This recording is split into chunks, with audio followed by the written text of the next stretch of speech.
Who wants to go first? Anybody? Question. Okay. What are the questions limited to? There's no real limit. Okay, so could you go to Algorithm's alert channel thing, Okay. and you see suggestion two for the TWLO? TWLO. Let's see. What time of the day was it? It was at Oh, I see it. 3:19. Yeah, suggestion two. Okay. What is it that he saw in that one? That I've been confused.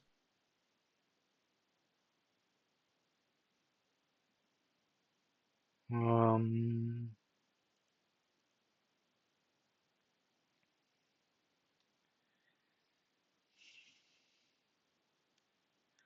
I'm not really sure. This chart's very. There's a lot going on his chart.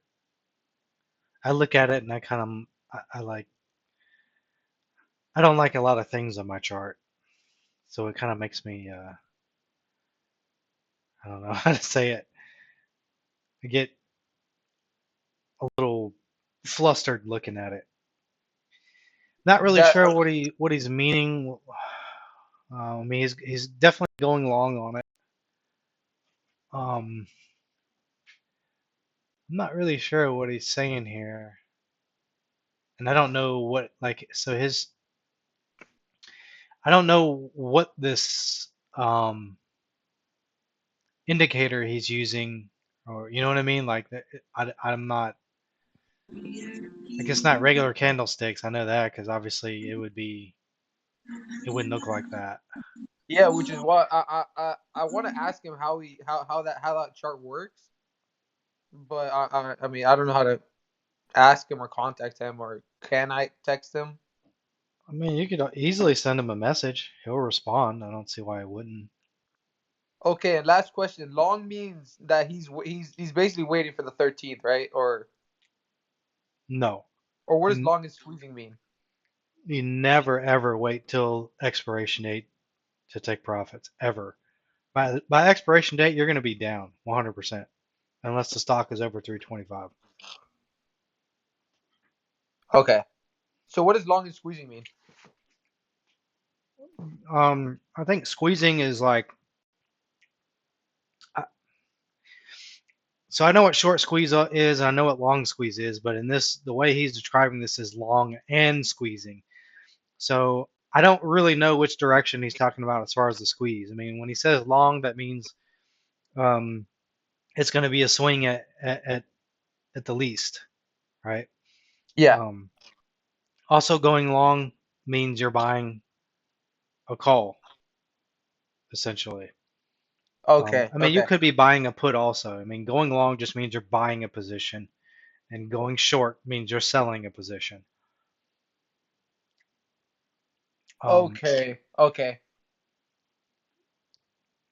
I would ask him specifically what he means there because I'm not sure which direction he means as far as squeezing. Okay. Perfect. It could be squeezing on the short term, or shorts are getting squeezed out, and it's become a long position. That's kind of my guess here. Okay. Well, I'm a text him. Hopefully he could text me back. Yeah, just send him a DM on here and see what he All right. says. Perfect. But other than that, thank you. You're welcome.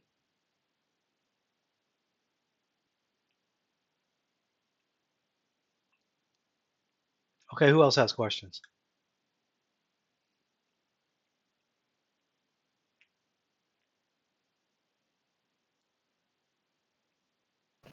Hey, so if you don't mind me asking, what's your opinion on neo puts? NIO. NIO, yeah. Hmm. Well, I would say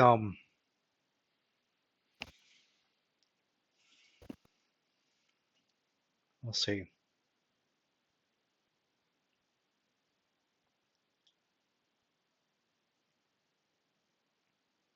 I'd probably wait until earnings. Looks like last earnings I don't know. This is huge change in direction. I mean, what goes up must come down. The trend is up, so I don't like going against the trend. But if you can scalp something or be a couple of days in, so like let's say you want to, I mean, it's hitting highs. It did a big pump today, it looks like.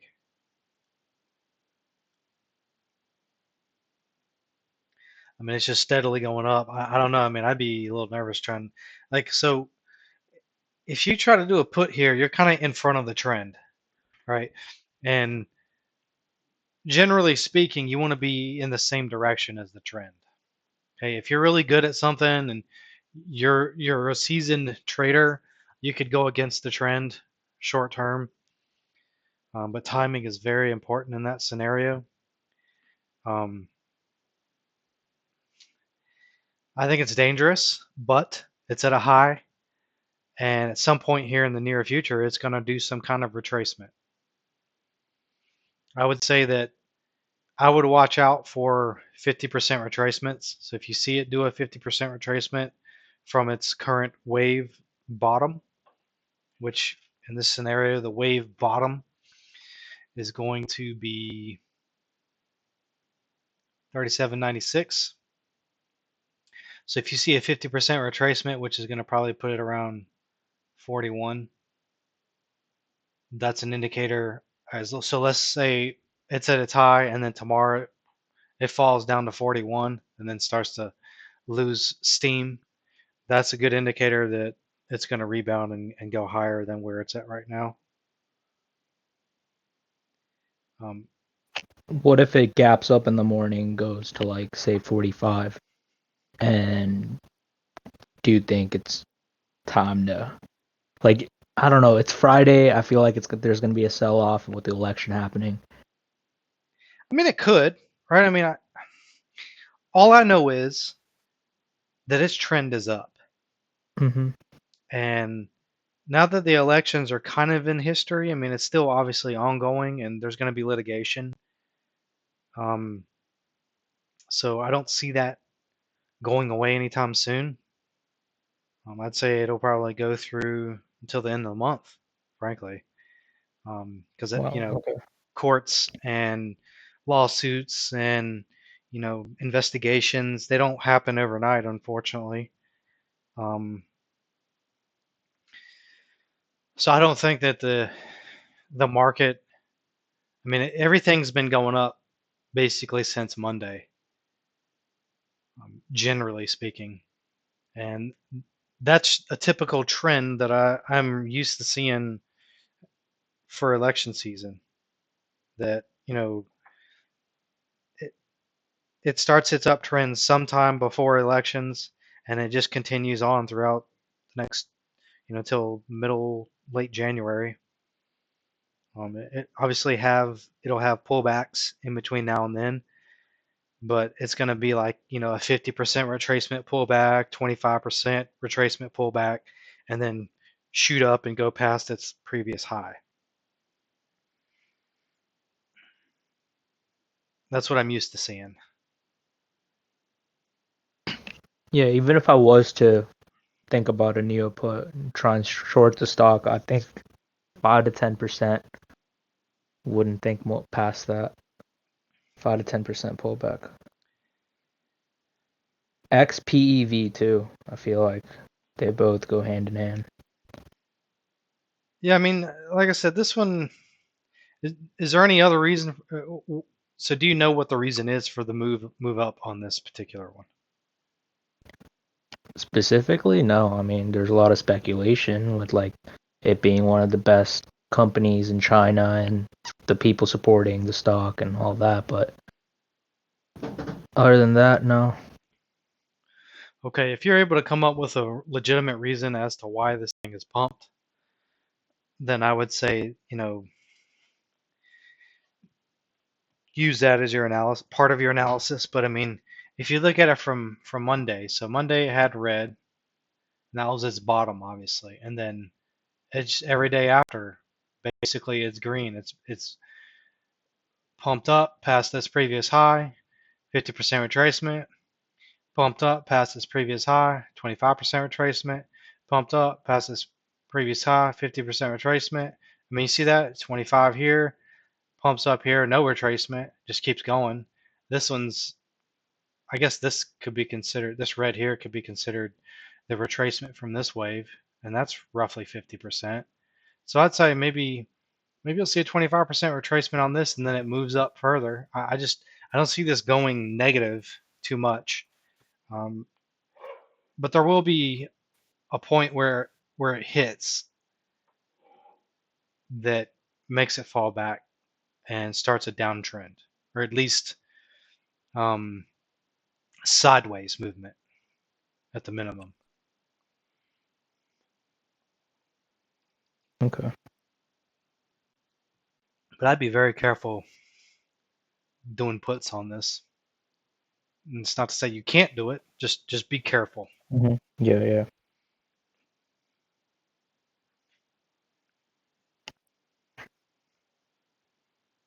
Do you have any other questions?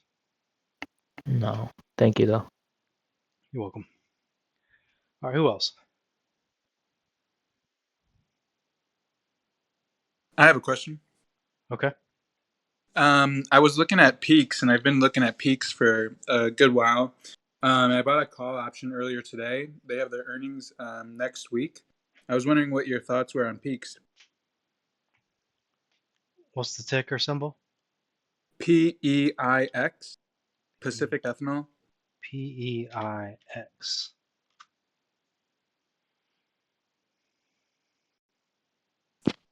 Well, it's bullish, in my opinion.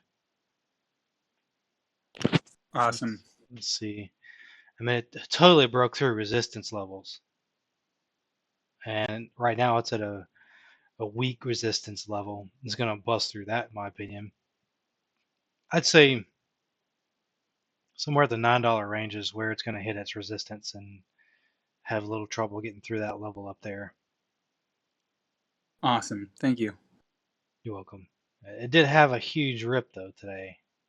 I mean, based off. Very nice. I got it in the morning. Yeah, that's a good rip today for this one.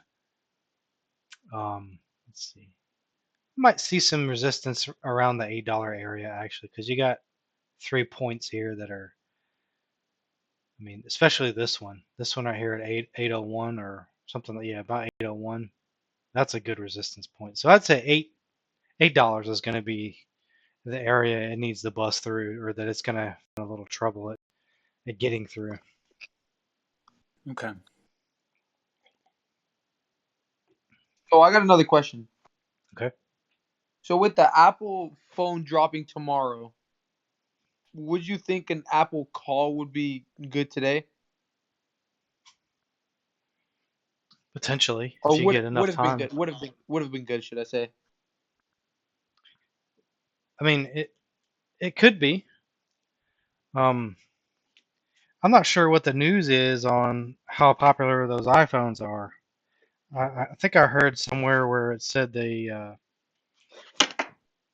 didn't have as many sales or pre-orders as they had hoped. Not really sure about that, but that's something you should look into if you're interested in calls. Is because when the 12 dropped, it didn't really move that much.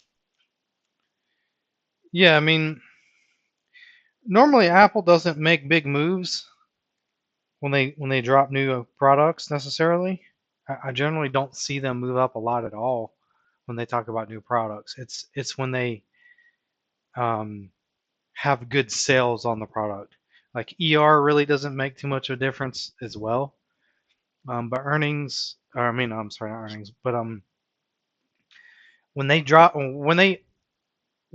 get a new product out and it's released rather, and people start buying it, they always do it on a Friday apparently, and it sells through the weekend, and that's going to determine how the stock moves come Monday. Right, and they'll report I'm not sure how often they'll report on sales, but there's a good chance they're gonna do some reporting throughout the weekend. I just don't Okay. know. I mean, I would suggest looking at pre-orders.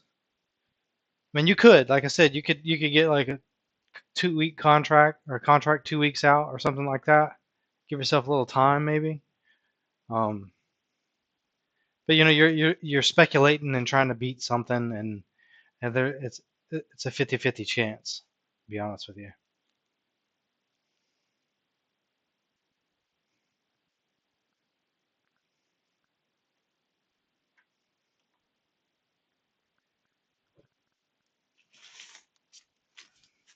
Okay. Who else?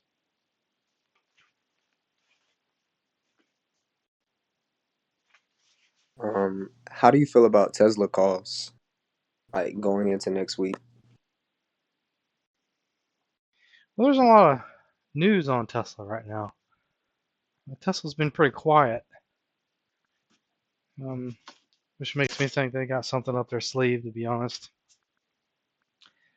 Let's see. Oops, that's not Tesla. I mean, Tesla. I think Tesla's gonna run up to 450 at least. It's a resistance point. Chart looks a little wonky to me. I'm not really sure like how to feel about it, to be honest. I think we're gonna see. I mean, just from history, as far as the market as a whole, I would say that it looks as if it's gonna create new highs potentially. How quickly that'll happen, I don't know. I would probably not. I would probably recommend against short-term contracts. I'd pay for some time, and obviously you can make money off time. If you buy something a month out, you can easily make money off that, just like you could with a week contract or a day contract. I mean, it's going to be less exponential, but there's protection there. So I would look into, if you're looking to do calls. I mean, it looks good on the chart. I think it's slowly moving up, which is what I want to see. And then once it gets to a resistance point, what does it do? That's the question you need to ask yourself. If it starts to pick up speed going up, that's probably a good time to do a call or something like that. Because if it breaks through 450-ish area, let's see here. So let's say 450. I mean, its highest high is 360. 462. So the next point after 462 is going to be 491. So let's say 450, 462, 491, and then maybe I can speculate resistance points after it breaks through those three. I think it's got strength though, for sure. Long term, I'm bullish on Tesla. Thanks, I appreciate it. You're welcome. Okay, who else? Question. Okay.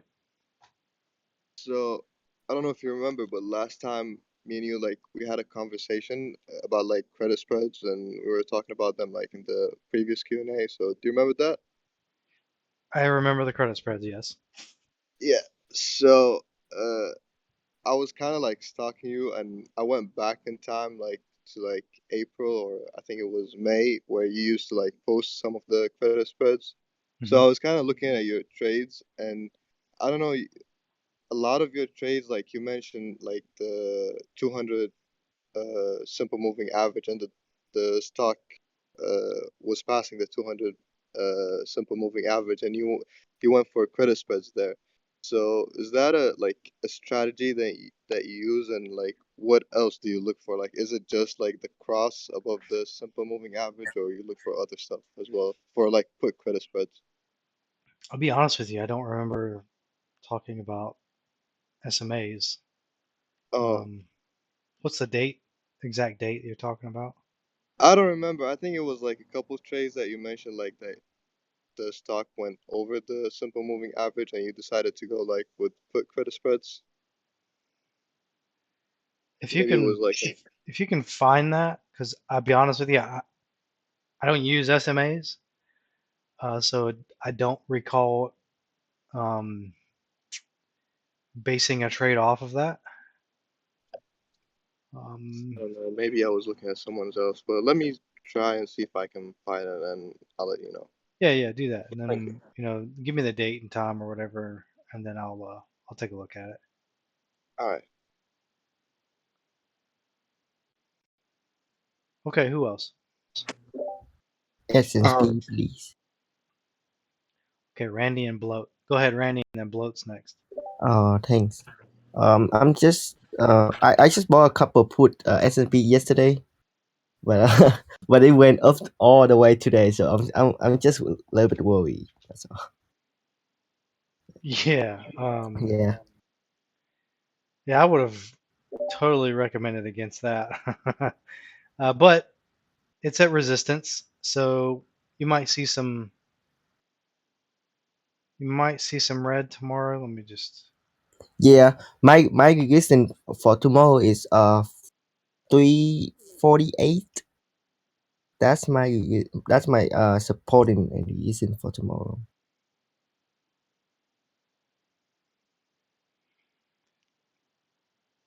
You might see some red tomorrow. Fridays can generally be red, I think Yeah, 60% of the time. because of the 1 day chart, I see the shooting star. Yeah. Yeah, I don't know if you can. I Yeah. would stay One away day. from the 1 days. Mm-hmm. Those are very dangerous. I'd stick to like 5-day 15 minutes. Okay. Especially if Okay. you're looking at candles. Okay. I'd look at candles with that.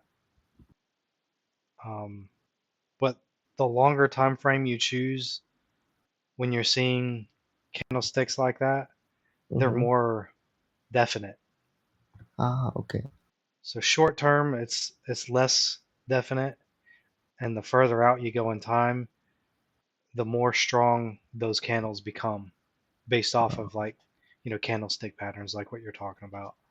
Okay. And same thing with any pattern really, because if you can see it on a long-term chart, Mm-hmm. the pattern becomes more concrete. Okay. I would also suggest, well, I think this is gonna keep pumping, honestly. I mean, they're just waiting for the election to have happened.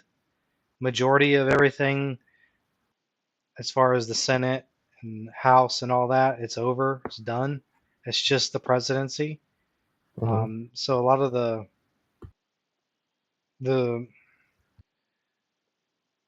what do you call it?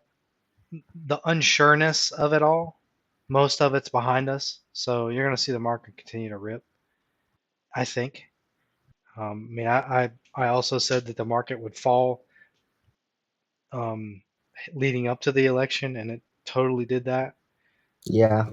And Same as my thinking. I already bought a ton of put for the markets. I bought a lot of put. Not that's why I'm losing a lot of money right now. But I bought a lot of puts, almost like 3 a month.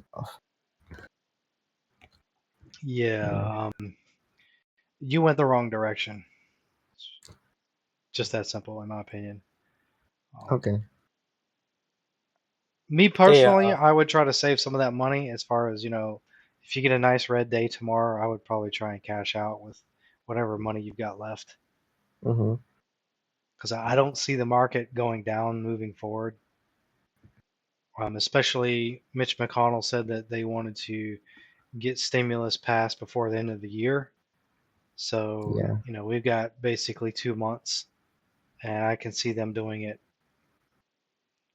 Okay. within the next couple of weeks, through maybe by December or something like that. Last week of November, maybe, or something.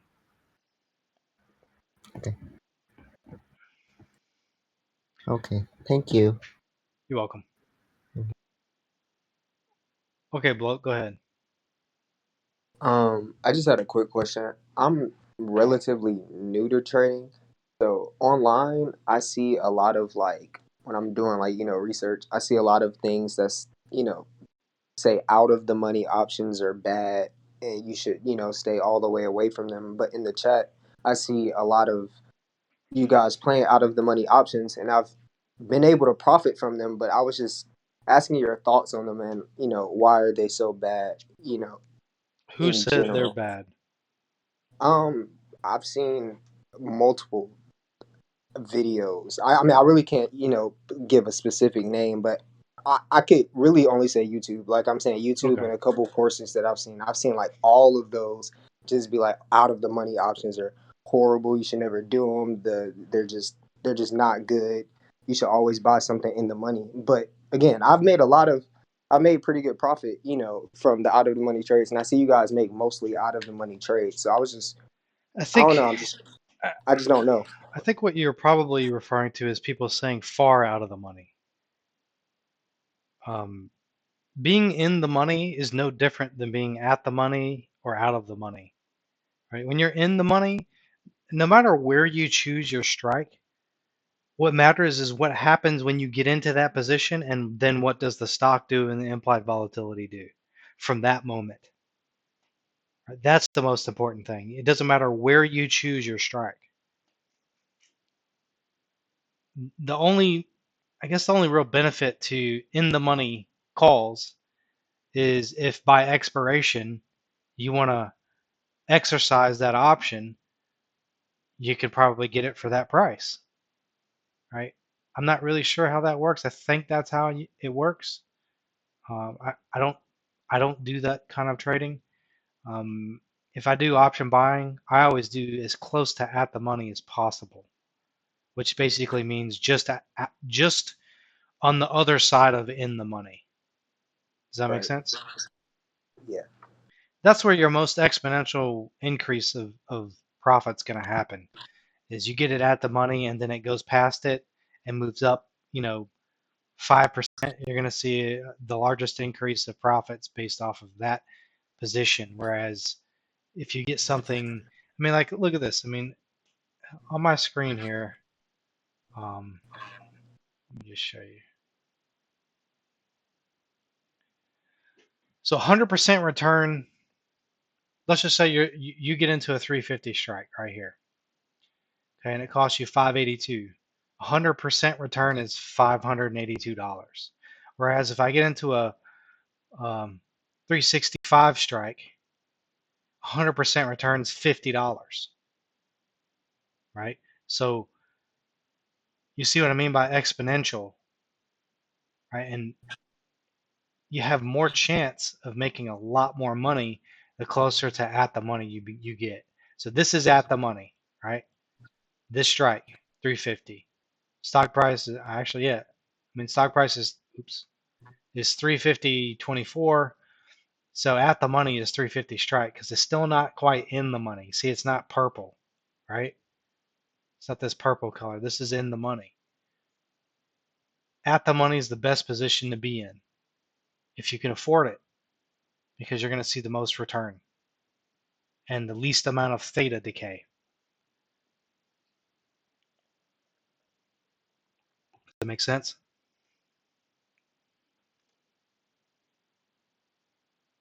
I'm sorry. It does. I'm sorry. Okay. Uh, Now, Isn't it much let me. easier to sell as well when it's closer to the money because it's more liquid? yes. But open interest is more important, honestly, in that scenario. But yes, the closer to at the money you are, generally speaking, um, you have a better chance of getting out because more people are probably trying to potentially get in at that same at the money strike. people with money, a lot of money, are gonna always go for at the money. Whatever costs the most, and whatever's going to give them the most. Reverse that. Whatever is going to give them the most return, they don't care how much it costs. If they have a lot of money, they don't care how much it costs. They're going to go for a strike that's going to give them the best return, and that's going to be at the money strikes. What else was I going to say? Oh, there are strategies where in the money plays are good to use, like diagonals, which means you're basically buying in the money strike, and then you're selling an out of the money call against it. So that's like a diagonal. That's more complex trading, but there are strategies out there where you buy in the money and then sell something out of the money. And diagonals are one of them. I have another quick question. When you, let's just say you're buying a put for Roku, and you're also buying a call for Roku, is that a spread, or what exactly is that? That's does more it give like you a security to straddle. go one way or the other? No, that's more like a straddle. So when you buy a put and a call on both ends, so if you're not at the money, that's a straddle. If you're at the money, that's a strangle. Okay, so strangle is going to offer you a lot more profit. Straddle obviously is going to be not quite as much because you're going to be further out of the money. But essentially, when you do something like that, you're looking to take profit on both ends or take more profit on one end than the other. Right. So like here as an example, at the start of the morning, you do a put and a call as close to at the money as you can get, and it rips in the morning, instantly rips. You take all the profit from that call pretty quick, and then it starts to fall. As it's falling, that put's going to start potentially paying. Number one, the put, when it rips upwards, the put's going to be obviously red, negative. You're not going to have any profits there. You're going to be losing. So you would take your profit on the call, and then as it starts to fall back, that put's going to start to show profits. And in this scenario, it's kind of like hedging in a way. You're buying a put, you're buying a call. If it goes one direction and you get a lot of profits, you exit that position. If it keeps going, you're potentially what you're trying to do is negate the losses, right? So let's say you pay 200 for both sides, and the call rips and it goes up to $600-700 in profit, right?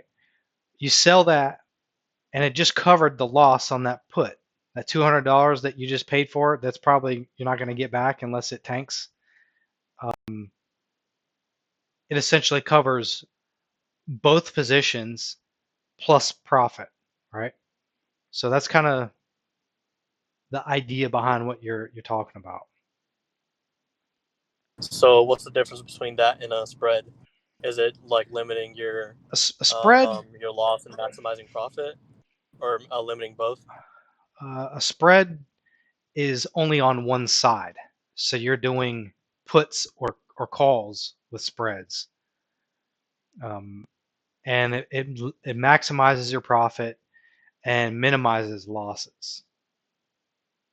So it's not going to max your losses. It's not going to say, okay, you get into a position. So there's debit spreads and credit spreads. Which type of spread are you talking about? Calls. There's debit spreads and credit spreads. You can Isn't debit? You can do calls with both. Oh, okay. Well, I need to look into that more. Thank you, though. Are you bullish or bearish? Yes, sir. Bullish. Okay, so there's two. Debit spreads can be bullish and bearish, and credit spreads can be bullish or bearish. Gotcha. It's just okay. It's just opposite, right? No. One's selling to open and one's buying to open. Oh, okay. So you're going long with one and shorting the other. Debit spreads are going long, shorting is credit spreads. Gotcha. And that's exactly what they are. Debit spread, you pay for that spread. A credit spread, you get paid for that spread. So Thank yeah, I would suggest look up the difference between the two. I mean, it gets very confusing until you understand what option selling and option buying is, the difference, how it works, the reason behind it, and there's a lot of things to it. Yes, sir. Okay. Who else has questions? Quick question, just to understand theta a little bit more. So, is it possible if you buy a contract that's way out of the money and it's being affected by theta, does when the contract began to move closer to the money, is it possible for theta to change, or does theta not be affected? Like once you get a theta, that's just what it is. No, so theta changes in two ways. The closer, okay, so this might be confusing. All right, so I'm going to start with time decay is every day that you hold that position, theta takes away from your contract. And every day that goes by, theta grows. Okay, that's the first thing. Second thing, at the money theta compared to out of the money and in the money. Okay, out of the money and in the money are virtually the same as far as theta goes. Right, at the money is different in the sense that it's less theta percentage wise. Okay, so with options, you could look at theta on the chart right now, and like say for SPY at the 350, theta is showing at $34. Okay, if I go far out of the money at say 365, theta is showing as $10. Okay, but when you divide 10 into 50 and 34 into 582, that's where you get the percentage. Okay, percentage is more important than dollar amount, because in this scenario, $10 from 50, that's 20% a day. Whereas $34 into 582, let's see what that number is. Hold on a second. Where's my calc? 4 divided by 2. That's 6% per day.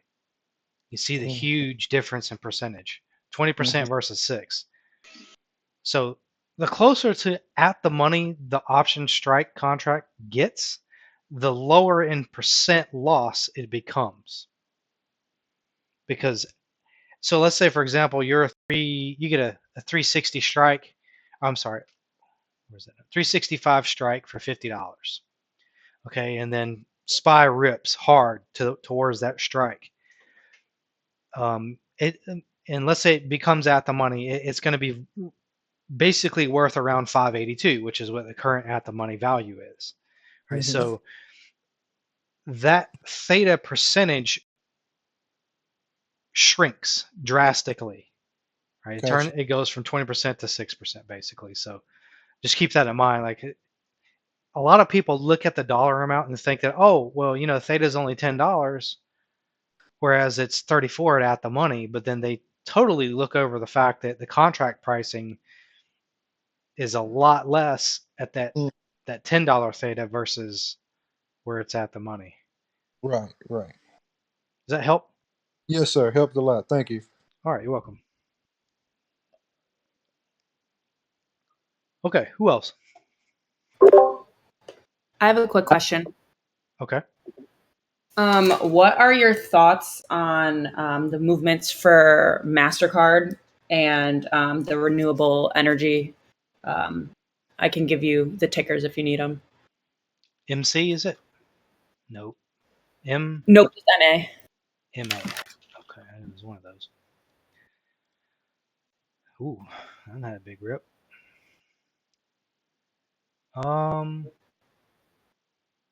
I'd say 328 is resistance area. 320. It shouldn't have trouble getting through that, but it might go sideways on it for a day or two. Maybe a little bit of retracement and then blow through it. Okay. Then you'll see something around 340. Let's see, what's that? Yeah, let's say 328 to 333 is going to be the area of the first resistance point.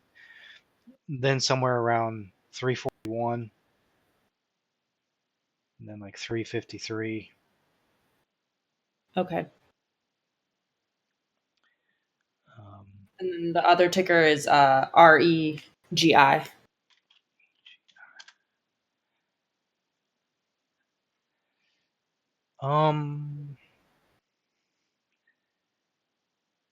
I would wait on this one as far as what the direction of it, because it's Okay. gonna probably matter based off of Biden or Trump. Right. I think obviously we know which direction those two are gonna try to go, and renewable is gonna benefit from Biden. I know it jumped up today when Biden was a little bit further ahead, and then once everything started playing out, it during after hours, yeah, it shot down a lot. Yeah, I mean that's a tough one to call, just for the simple fact that the decisions haven't been made, and there's obviously litigation that's going to happen or happening. So it's really kind of up in the air right now. I mean, there's a lot of talk of fraud, and there's talk of so you got both camps, right? One camp saying fraud, one camp saying, "Oh, that's BS. It's not fraud. People are voting for me." So that's a tricky situation. Okay. I think it's going to be harder for Trump to prove fraud than it is for Biden just to say, "Oh, we got the votes."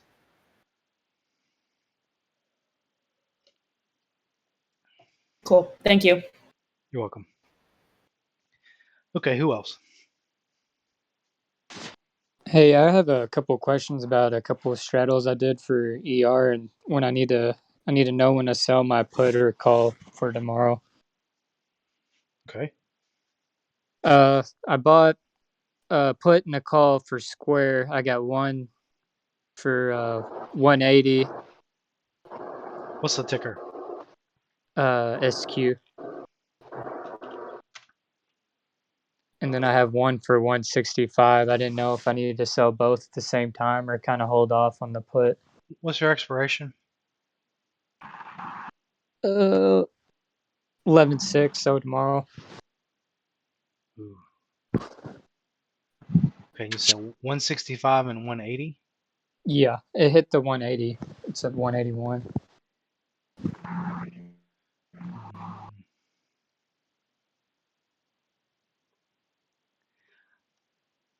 I probably would have gotten out of that today, to be honest with you. Yeah. The 180. Because tomorrow, I mean, we're going to potentially have a red day tomorrow.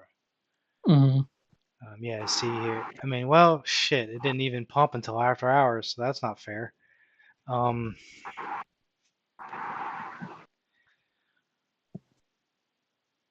It's that's a tough one. Yeah. How much did you pay for both positions? I think about the same. Let's see. 350 for the put, and I bought that yesterday, so it's down $145, so it's like $215. Like it's already been going down. And Okay. then let me see.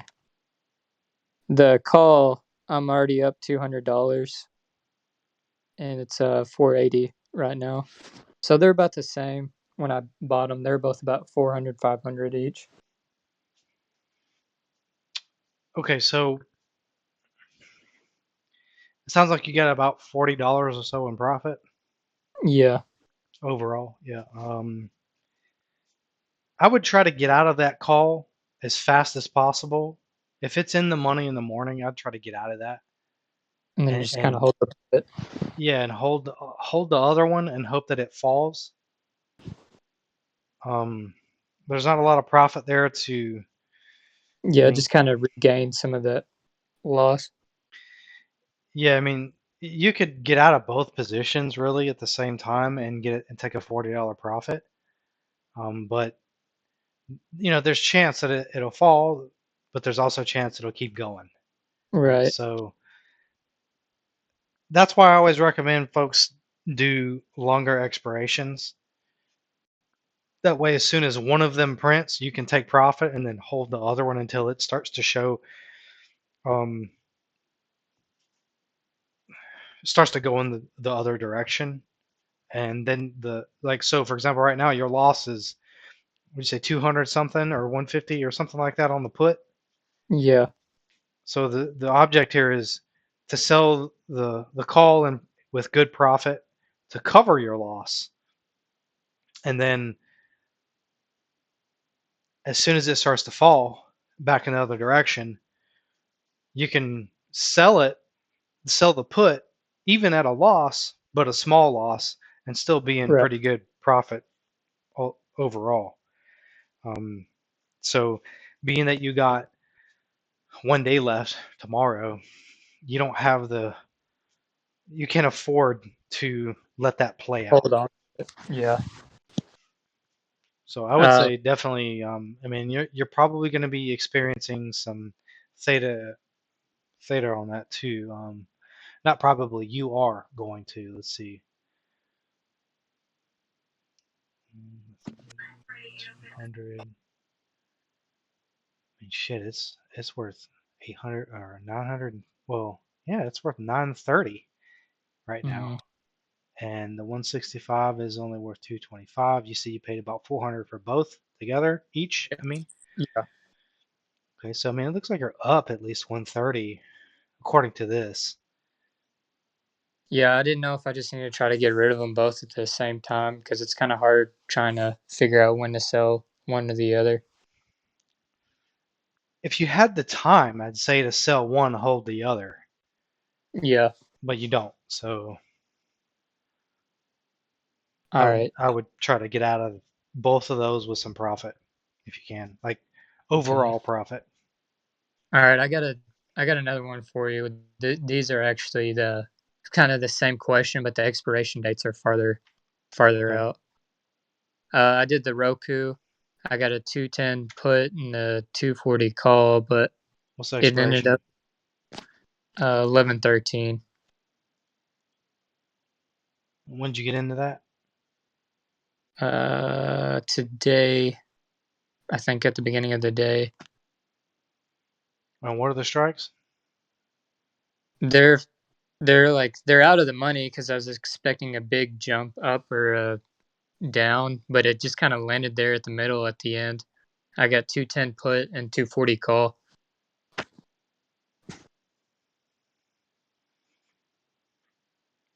That was ER play also.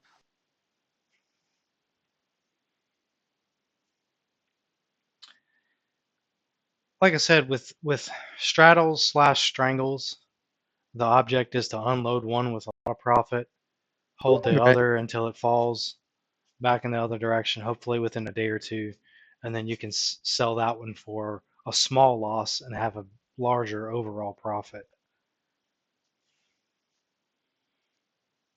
Yeah, it didn't plan. It didn't go out like that. It landed like right in the middle after hours. Crazy. Yeah, unfortunately, it happens. Let's see. I know Hotel Nico knows what that's about with his hedges. Hey. But yeah, that it does go sideways or fall in the middle at sometimes, and that's why buying time is so important. And you always want to make sure that you're headed, you understand the trend direction, right? Because if you understand the trend direction, then you know roughly support resistance levels and where to buy those strikes, right? So that's very important to understand, because if you're just buying it, for other reasons that aren't necessarily um, at best or at worst educated guesses, um, you're really not putting yourself in a good position, right? So if you bought something that's like in the middle of support and resistance, like let's say a put, and then um, you bought the call at resistance, that's bad, because it's going Right. to bounce off resistance and then potentially blow through, or even go sideways afterwards, right? And that might be what you're experiencing right now. So it might go sideways for a few days, you lose a lot of theta, and then once it does start falling, you're not going to see hardly anything as far as profit goes. You're going to see more loss due to theta. And if trend is up, it might not even go all the way down to support. Probably won't, actually. It'd probably do that whole 50%, 25% retracement area. So Just gonna kind of watch pre-market and see where it goes. I guess maybe they'll pick it up in the morning. Who knows? I would say that in your current position, you need to understand which direction the trend is in, where support and resistance are, and base your exiting off of the trend direction. So if trend is up, then you want to, whenever the stock falls towards your put, you want to get out even with a small loss. And then Yeah. if like I said, if the trend is up, then you can potentially start seeing some real profits once it bounces and starts going back up, right? So you got to play in the direction of the trend and unload the hedge, or your hedge is going to be based off of the opposite side of the trend, basically. And that's what a straddle / strangle is you're hedging one side versus the other in some form, right? So that's how I would try to play that one. Okay. Just see if it's a downward trend or upward trend and go from there. Yeah, and then whichever direction the trend is, that direction of your strike is going to be the one that should print for you. Whereas the Yeah. other one, when it comes close, if it comes close to the hedge side, quote unquote hedge side of that straddle or strangle, you probably want to try to get out of that. Okay, I got you. It's a good strategy, though. I just think you got to give yourself 2 weeks. I think that's a fair time frame for that, because this is more like a scalp / swing position. Like you want to get out Yeah. of as fast as you can. You don't want to hold it, but you hold whatever you have to hold until it comes back in that direction. Yeah, I bought 3 ER straddles because I did Qualcomm yesterday, and it played out pretty well. But they all kind of landed in the middle, so we'll see what happens. Yeah, unfortunately, that's the last place you want to be with those types of plays. Yeah, I know. But thank you for your answer. You're welcome. Okay. Who else? I have a question. Okay. I was wondering, what are your thoughts on Google for tomorrow?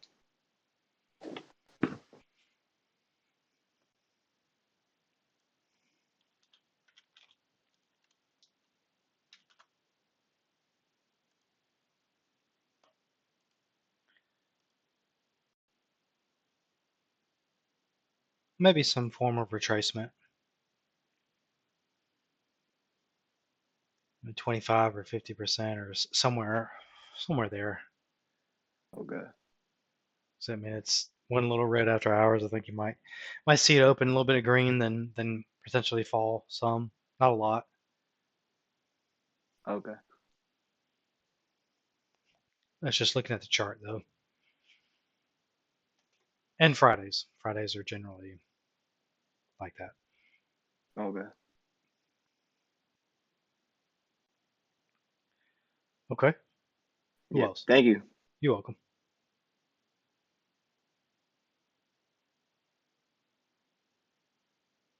Who else?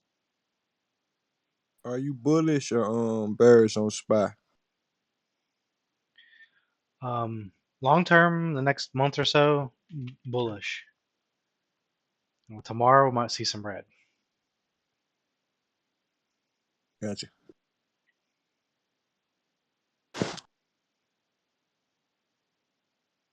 Seems like the Nasdaq's had a really strong resistance around the like 12,000 area. Do you think it's going to break through that easily next week?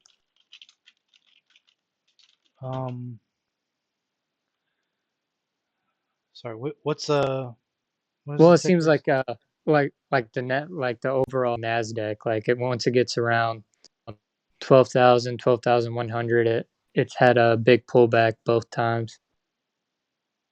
What's the ticker? I guess you can just look at SPY for. What's the future? There's a future out there. I think it's NS, ND, NQ. Yeah, hold on. NDAQ. Yeah, NDAQ. That doesn't seem to be working.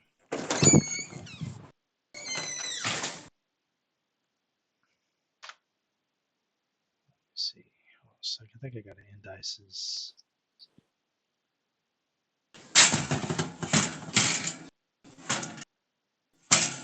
Alicia, please mute your mic. Sorry. No worries.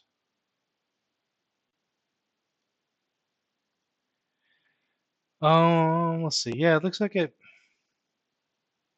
I mean, one at 12,190. The other one at 12,465. But that was in 20. Yeah. Okay, yeah. I think we'll have a small retracement, and then again, I'm bullish for stock market moving forward. I'll be surprised if we see more red than green in the next 2 to 3 months.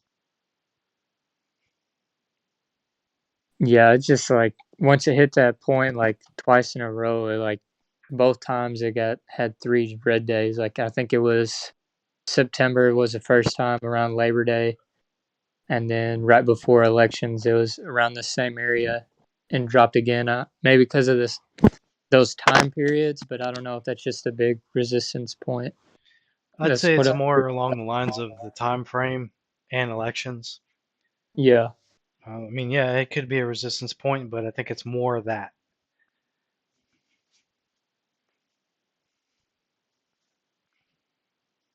All right, thank you. You're welcome. Okay. Who else? I had like one more kind of technical question. Sure.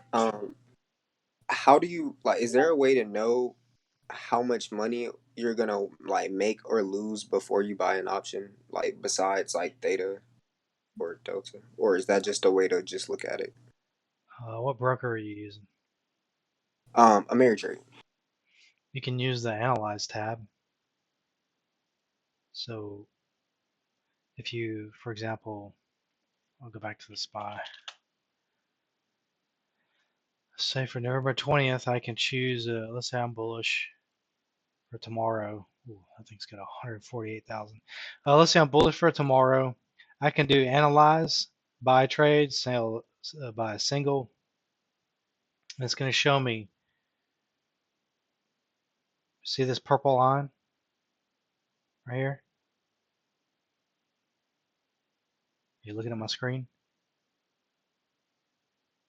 Yeah, I'm looking at it. My mic was muted. Okay. This is another way you can look at the profits, how much it'll be worth when it hits a certain number. But this doesn't take into account implied volatility. Gotcha. And neither do the Greeks. The Greeks just go based off of current IV and current strike position with current liquidity. Hey, I have a question. So I just joined. Is that the quotes page? Because I've seen like quotes and stuff like that on like another broker. You're talking about my That screen right now? Yeah, yeah, because I know that's Thinkorswim, right? Yeah, this isn't quotes at all. Okay. This is actual what your contract will be worth. I would wait till tomorrow morning to actually see real numbers because this is today's numbers. Because once the market opens again tomorrow, Theta is going to have decayed off of that strike position, whatever it is, and then you look at this analyze tab, and they'll tell you at say $354.44. Let's say today it's going to be worth $329 basically if it moved up there today on the current implied volatility. Does the analyze tab like update in real time? Like It does, yeah. You'll see it move. cool. Okay, cool. Yeah, Thank you. during market open, you'll see that little red hash mark that's on this purple line. That's going to be moving. So your values will constantly change. Gotcha. That makes sense. Thank you. You're welcome. So can you find this in other brokers, or is that like a Thinkorswim thing? Pretty sure it's a Thinkorswim thing, although, I mean, other brokers do have some form of this. I just don't know how to use it. I only know how to use it in Thinkorswim. I mean, I know Street Smart Edge for Schwab has what's called a probability analysis, which is basically the same thing as this. It's just, it looks very different. Okay, thank you. You're welcome. Okay. Big Mac, did you have a question?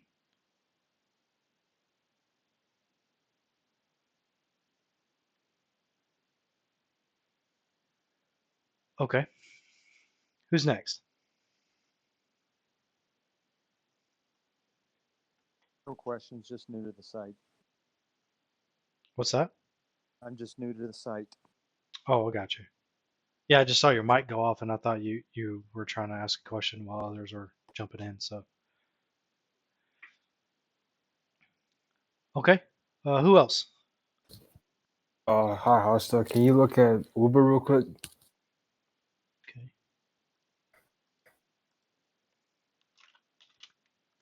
Oops. I had a real big rip past few days.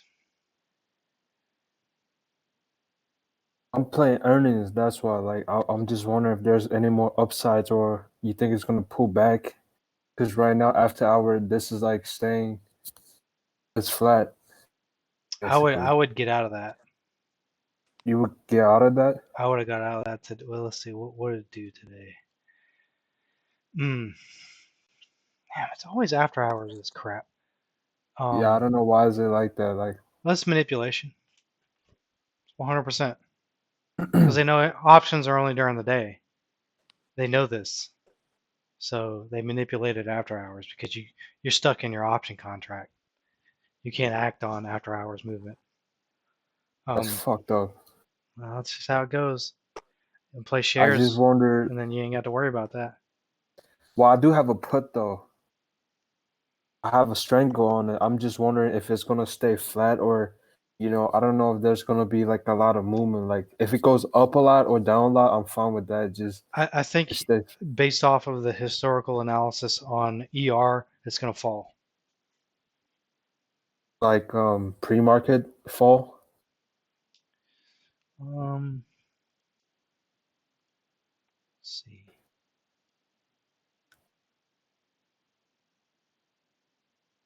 Potentially, but it looks like it did more falling during the day on that one. Yeah. So, you think I should keep this throughout the day?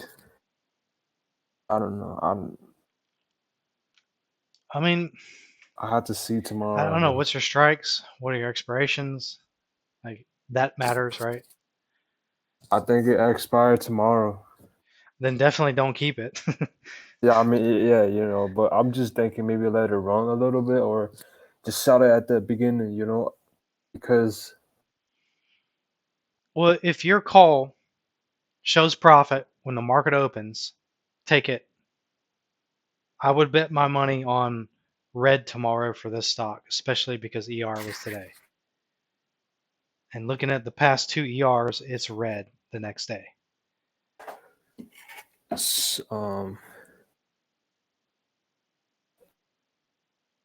Okay.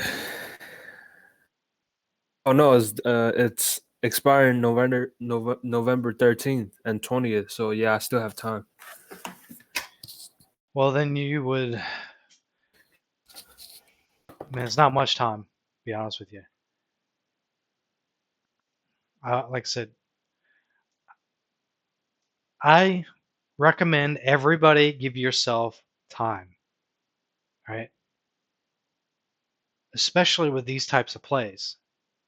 This is too risky to be doing a short time frame. When one side prints, you take it, then you hold it, and you get it. It needs time to swing back the other direction. It's not going to happen overnight, right? It's not going to happen in 1 or 2 days. You're lucky if it does. And this isn't about luck. The market isn't about luck, right? It's about strategy and making the right choices and the right decisions at the right time. I know that's hard, but if you give yourself time when you're doing these types of strategies, you're giving yourself that much more chance to be successful, right? Well, yeah, well, I think if it's expiring next Friday, I think that's like another week or so. Yeah. For it to either I mean, go up or go down. generally speaking, that's not enough time. For Uber, I think it's probably okay because I think, like I said, tomorrow you're going to see that put print. You get out of that, and then it'll probably start going up after that, right? I mean, I don't know actually. I mean, this one here, this one right here, that's not good. Although see, here's the thing. They're getting better with their earnings per share, right? Started at 226 for this year, went down to 102, and then today is 62. This is negative. So it's getting better. But this one right here, it pumped with the ER run up and then had a small drawback and then continued upward, right? But you see how long it takes for that to really go up? There's 2 potential days in this right here that gives you an opportunity to get out. But that's a very small window with your 2-week time frame, right? Because you bought it today, so let's just say for a sec you bought it today, right? You did buy it Yeah. today? Yeah. Okay, so it looks like there's 2 days here with an opportunity in the first ER of the year. So you got 1, 2, 3, 4, 5, 6, 7, 1 full week here, right? And that's just only 2 opportunities to get out in 1 week, right? And if I look further, let's see. So 7, 8, 9, 10, 11, 12, 13, 14. There's no other opportunities, right? And this one, there is no opportunity to get out with that call. Well, I'm just thinking maybe the put will cover the call if it goes down that much. Even if my call goes to nothing, I think my put is gonna, grow a lot. Well, I mean, that's the hope. I mean, IV rank is at 9%, so you got the chance of IV on your side, unless you bought IV when that rank is higher. What was the IV that you got the stock at? Or what was the IV at when you bought the contracts? I think it was pretty low. I think it was like 30 something. Let me check. Okay, so at least Oh you've got. no, I mean it's pretty high. It's 60. Okay, so Ivy went against you. Yeah. So, I mean, that's kind of how Yeah, I I'm might looking at just this, get right? out tomorrow, I think. Yeah, I would massage that position, and you're gonna have to babysit it, unfortunately. So, just give yourself more time in the future, right? 3, Yeah, I 4, just 4 weeks, a month, because and get in and out of these positions as quickly as possible. well, the thing with earnings though, right? Like, because every time there's an earning, there's either like a big spike or a big drop. So, I was just expecting one to cover the other, but this it stays flat. So I didn't expect that maybe Yeah, that's one thing you got to prepare for, and the way you prepare for that is to give yourself additional time. like longer Sh- expiration day, Yes, lower IVs. Yeah, yeah, yes. I see. It may not work out. It might cost you more money and lose more money. I mean, that's how this game goes, unfortunately. Well, if it Um, has a long expiration date, the IV and the theta is gonna be really low. So I guess I don't really lose that much in that case if it stays flat. well, for the first week or so, you're I might okay. just yeah, like cut it. I would just cut it really or something. The hope is that there's a lot of volatility and it bounces hard in both directions. That's instead of playing ER and trying to find specific stocks to do it on like that, look for stocks that are extremely volatile. That's what you want to do straddles and strangles on. Uh, yeah, like SPY, right? Could be Yeah. low IV with huge volatility. Roku is a really good one because it typically bounces on both directions. Yeah, I saw that today actually, but I didn't get in that. No, Roku stays flat also, kind of. I mean, it unfortunately it doesn't. It's not like you can Yeah. predict volatility, right? I just Yeah. know that Roku is known for volatility. Do you know any other Tesla is stocks that's known like for that? volatility. Tesla. Just look at all the major stuff. Look out there. You can do a scan on Thinkorswim for liquidity or volatility or something like that, and find the stuff that's extremely volatile with the scanner. I never did. I mean, Tesla is volatile, but it also has a very, very high theta. It's like a couple hundred. I might as well just sit it out, really. You need to have IV rank on your charting, not just implied volatility. IV rank gives you an idea of where it's currently at. See, I mean, Tesla's only at 69. That's low. IV rank on that's 22%. So that means it's got a 78% chance of going up in implied volatility. So if I buy at a low IV rank, when the IV gets up, I'll get more premium, right? Well, yeah, you need IV to build to get more premium, but IV rank gives you an idea of where Of it sits in its range. Okay, yeah, I see. Where do you see that information? It's a script. You have to add it to your Thinkorswim. Okay. Go to my alert channel. It's on my pin tab. All right, let me go check. Okay, who else has questions? Hasa, what are your thoughts on banks tomorrow? Citigroup specifically.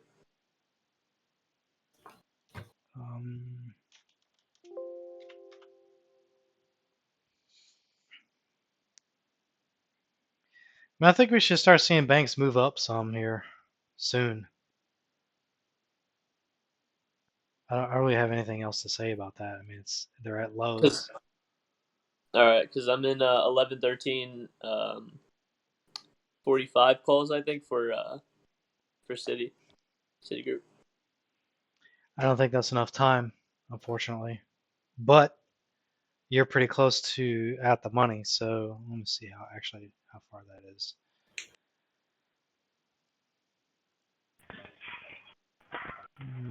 You're kind of close to at the money.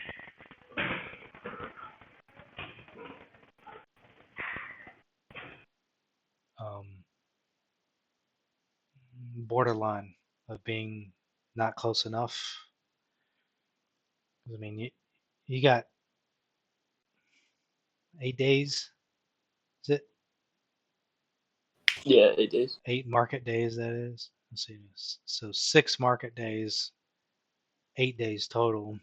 2 of those days are theta decay only. So that doesn't help you. I don't think that's enough time, to be honest with you. I think by expiration, you'll see this moving up the way you need it to. But the probabilities are not in your favor, in my opinion. Okay. It's just All right. not. Thank You're welcome. It's just not enough time, in my opinion, to get to 45, unless it has 3 or 4 really good days, or tomorrow has a really good day, and Monday and Tuesday have really good days. Then you'll be in the money. But by that point, theta is going to have decayed significant amount off of your contract because it's such short expiration. I mean, Okay, gotcha. let's see, 45. So you got $4 off 38.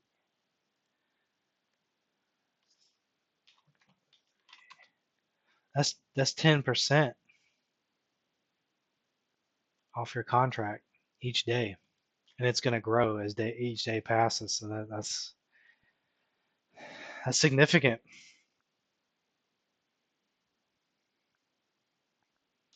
Okay, who's next? Hey, Hostile, can you take a look at EH?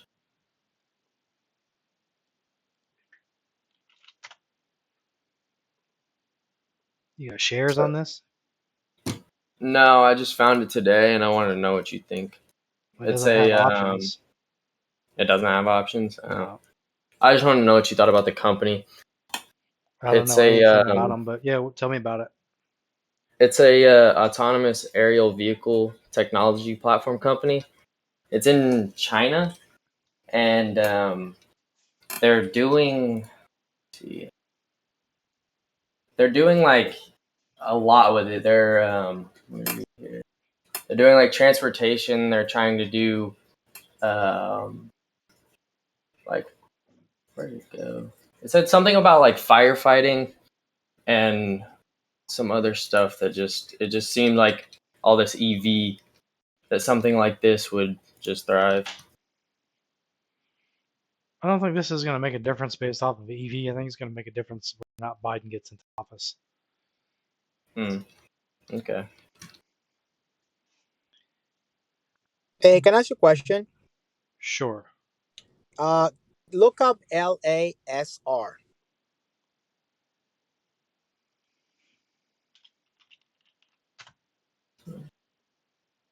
Now, put the option tomorrow for the first one you can do.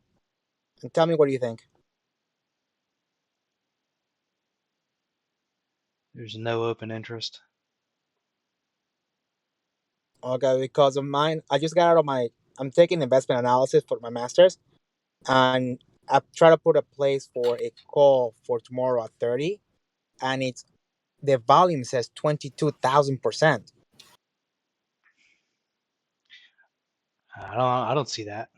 I'm seeing 13 open interest and 33 volume. That means there's 13 people in a position and 33 have closed out on that strike. That's weird. Okay, because I also learned today that they, in the Bloomberg, in the terminal, it said that the stock will go up, and there's a lot of people dropping into it. But that's why I wanted to run it through you first before anything. What was your volume you said you saw? 22,000 on the change for people betting for the $30 call. No, bro. Are you on? Oh, sorry, Hostile. I think are you on Robinhood, bro? Yeah. Oh, dude, that 2200% was that contract used to be $1. and now it's $23. Gotcha. It's That's not what I the was. volume. It's the Sorry, percent Hostel. change. No, you're Yeah. good. Yeah, that's why I was so confused. I'm like, I'd rather just ask you guys. Thank you so much. You're So, welcome. so do you think I should put like one contract or like 10 contracts for more just the hell of it? Nope. That has very low open interest. I wouldn't touch that with a 10-foot pole. Gotcha. Will not do anything. Thank you. Hey, House, I have a question. Okay. Can you pull up AAL? I wanted to see what you thought about the option for $13 strike price on November 20th. Too soon. I don't even have to look at it to tell you that's too soon. What was the strike though? $13. Well, it's got really good open interest. It's really cheap, so you could gamble with that. $12.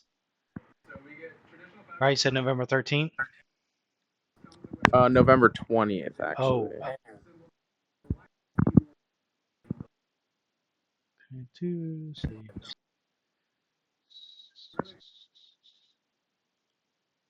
This a lot of open interest. But here's the thing. Look at the put side. I think there's more OI on the put side.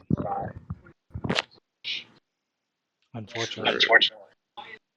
That doesn't mean that it's going to be put heavy or it's going to go down. I mean, it's at support. Well, just above it now. I mean, support's under 11. It's at 1160. Well, according to market close, it's at 1146. So I mean,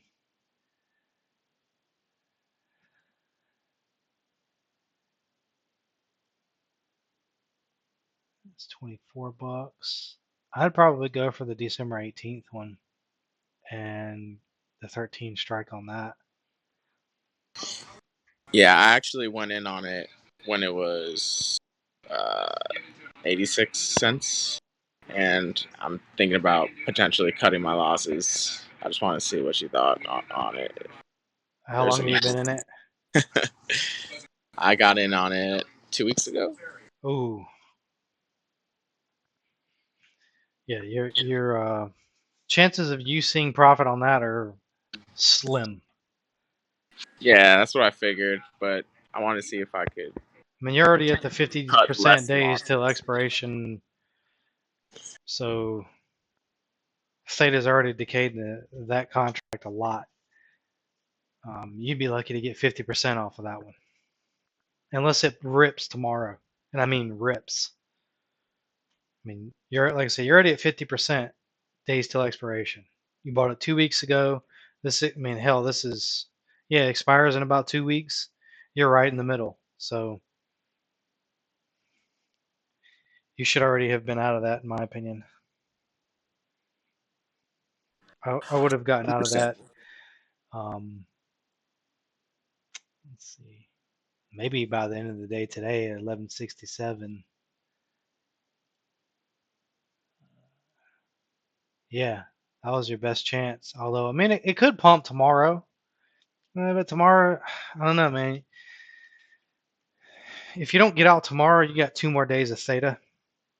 And then it's just like, well, it's worth pretty much nothing at that point. True. Yeah, I'm pretty much high risking it at this point. If whatever happens tomorrow, I'm probably just gonna get rid of it. Hopefully, praying for a nice pump. I mean, you've got IV rank on your side. It's 17%. So what exactly is IV rank? It just ranks the stock based off 252 trading days in the past, and then gives it a rank based off of where it's at. Okay. So under 50%. So right now it's at 17%. That means it's got 83% chance of going up in IV, and vice versa. If it's at 90% IV ranked, then it's got a Let's say 90% chance of falling. here and a word here, and you want to make a word with this letter. Gotcha. When you build across this way, Okay. Who Thank you else? for that. You're welcome. I had another question. Can you pull up the ticker BLNK? Just wanted to get your opinion on some call options.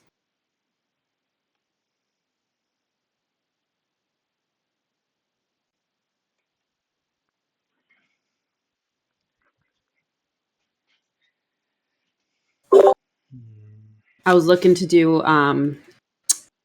it was 11.20 for $10 call. I would probably wait till Monday before you pull that trigger. It's at resistance. Let's see. Okay. I know they have Yeah. their earnings report coming out on the 13th, I think it is, next Friday.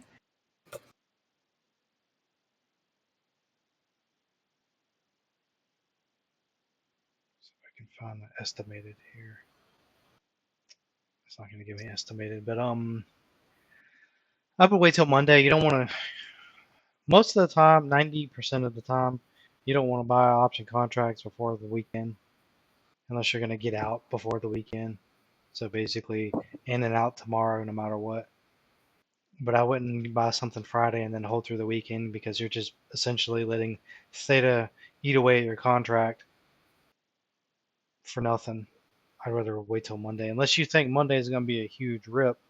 Then I get that. But looking at this, I think it's at resistance. So if you look at this right here, this is a resistance area. Matter of fact, let me redraw that. Doesn't look as good as I wanted. There we go. It's at resistance, in my opinion. You know, you've got this one here, this section here, and then you've got a few of them that bounced here. I would say that it falls tomorrow, and then come Monday, it starts going up. That's just the way, kind of how I see this chart playing out, I guess. All right, cool. Thank you. You're welcome. Hey, Hostile. Hey. How do you think Neo is gonna do tomorrow? Do you think it's gonna have a pullback to $41 or in that range? It could.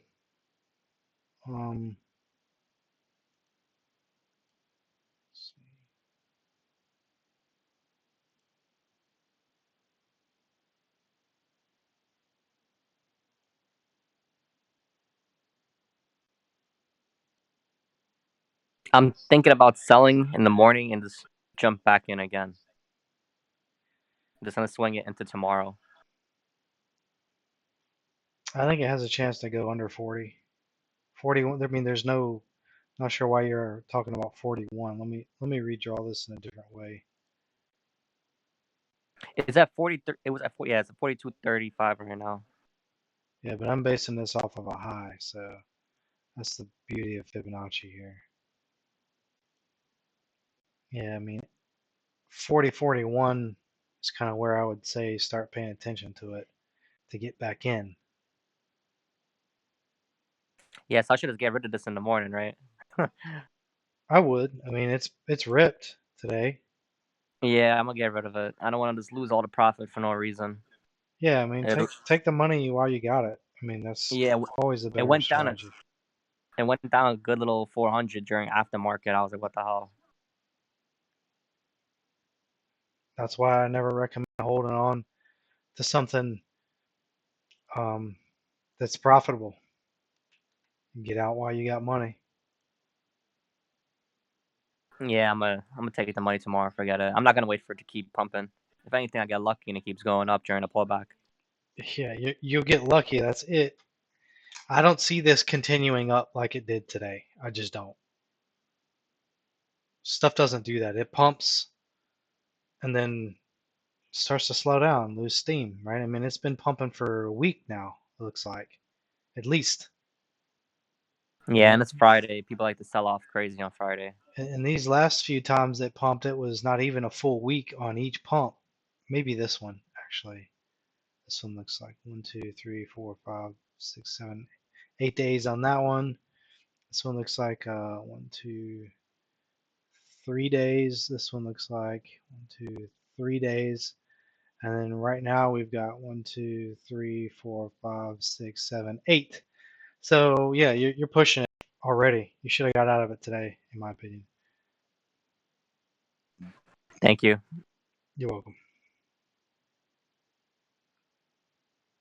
Hey, Hasa, what's the name of the operating software you're using? Thinkorswim. Thank you. Hey, hostile. Hey. Hey, could you give me your opinion on Nano Dimensions, ticker NNDM, for a swing trade? NNDM? Yes.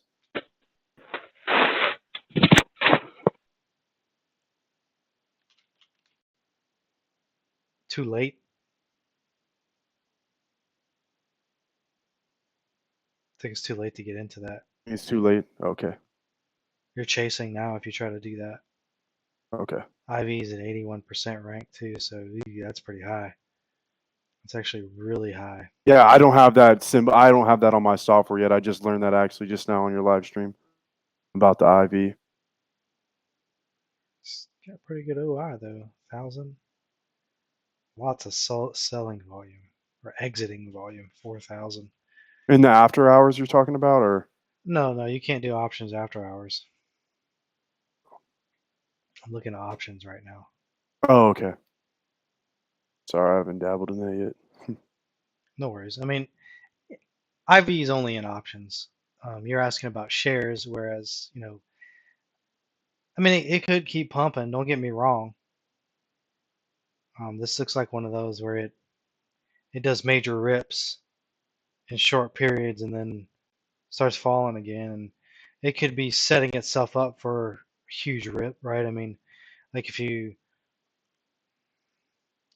look at this one here, it could be setting itself up for something like that.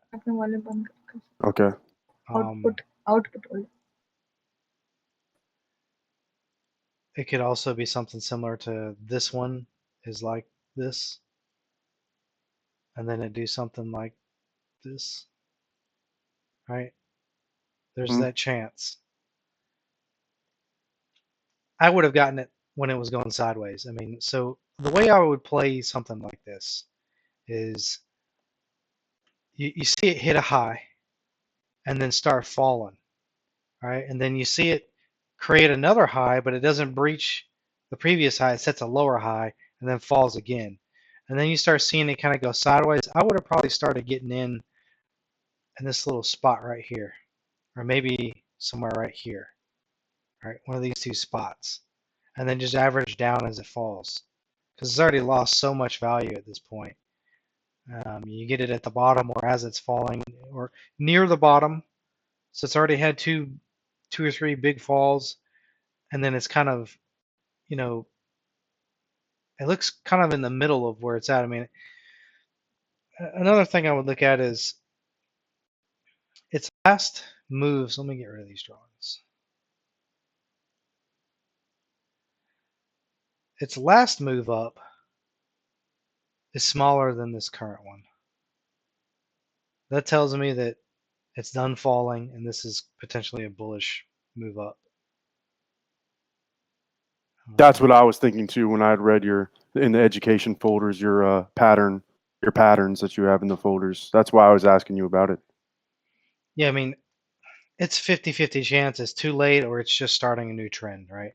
Gotcha. And actually, the more I look at this, the more I think it's potentially starting a new trend. So what I would look for is, all right, so let me get rid of this again.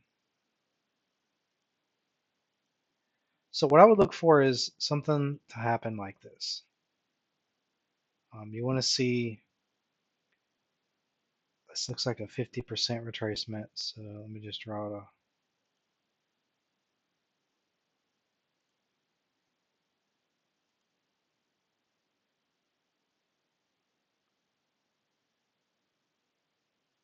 Can't tell what level that is.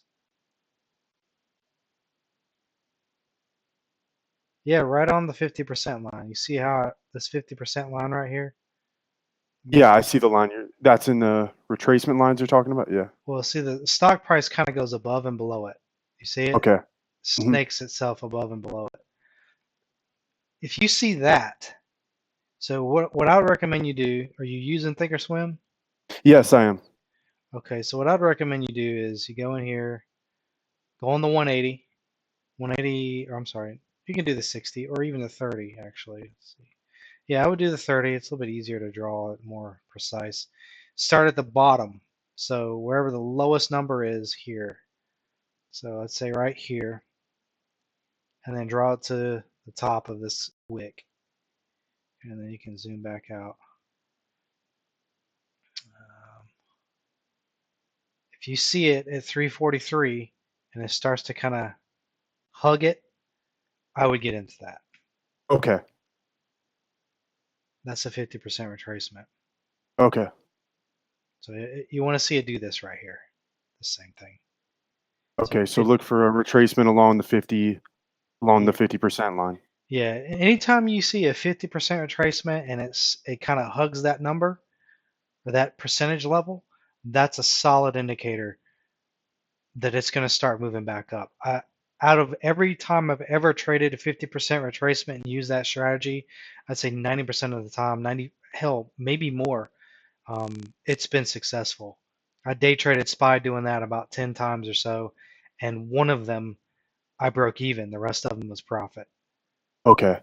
And I'm sorry, would you mind showing us that method that you're talking about that you use to how to do it with the retracement lines, like how you put it on the screen? Just because I'm sorry, I'm new. No worries. Yeah, I mean, so I'll draw it again. Okay, thank you. Let me just go closer in here. Let's go to the 10-day. So what you want to do is, all this right here doesn't matter. Okay, what matters is the last closest lowest number right here. Okay, you see that? This wick right here. So I can zoom in. This wick, see it? Yes, I see it. So try to get as close as you can to the bottom of that wick, and then you go all the way to the top of the highest wick to the right. 50% is going to be around $3.42.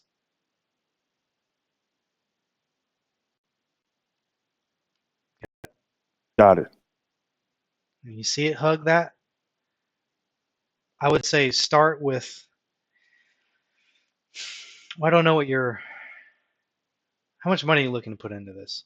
What's your budget? Usually when I get involved in a confident trade, I like to put around like 2,500 to 3,000 into it. Okay, so let me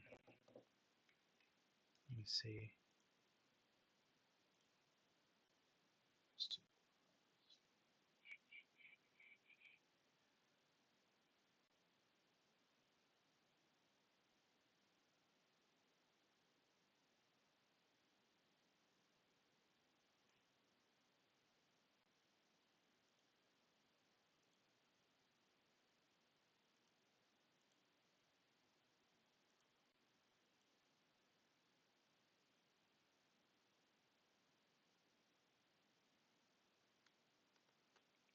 Okay, so when you see it touch the 50% line, look for like I would set a limit order. So let me just redraw this one more time.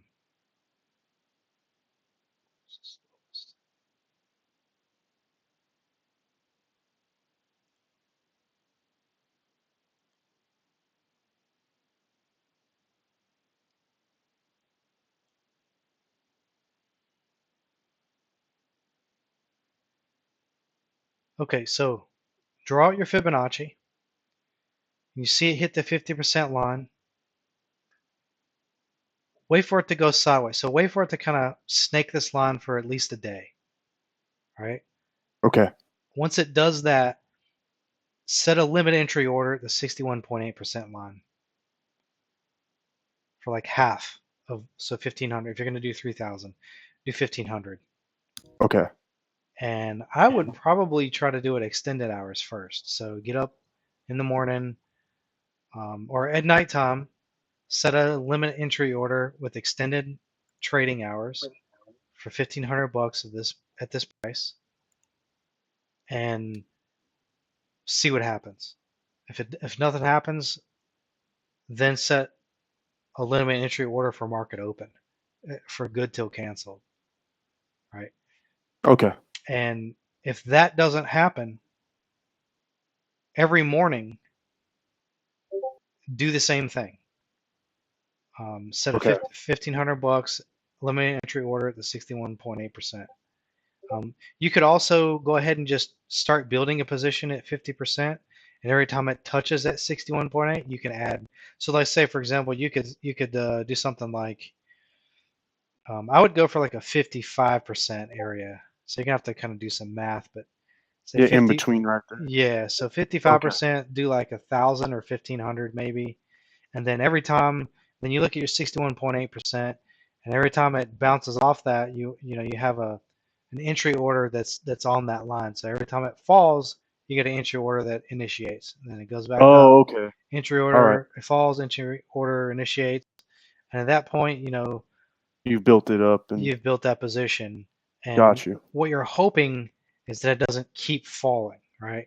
So if you get in first with 1,000, I would even honestly say 1,000. I mean, it's tough to say that you want to go in heavy at first, because the chances of it going down are just as high as the chances of it going up. For the market in overall Speed in concept, overall sense. Yeah. yeah, it's up. Yeah. So I would say I'd feel fairly confident throwing half of what you got into a 50% retracement level, and then the rest of it you build that position based off the 61.8% level. So monitor it after that. Okay. Yeah. All Check right. it I every appreciate night. it. Thank you.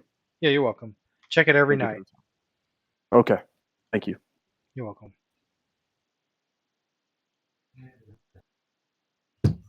Okay, who's next? I have a question.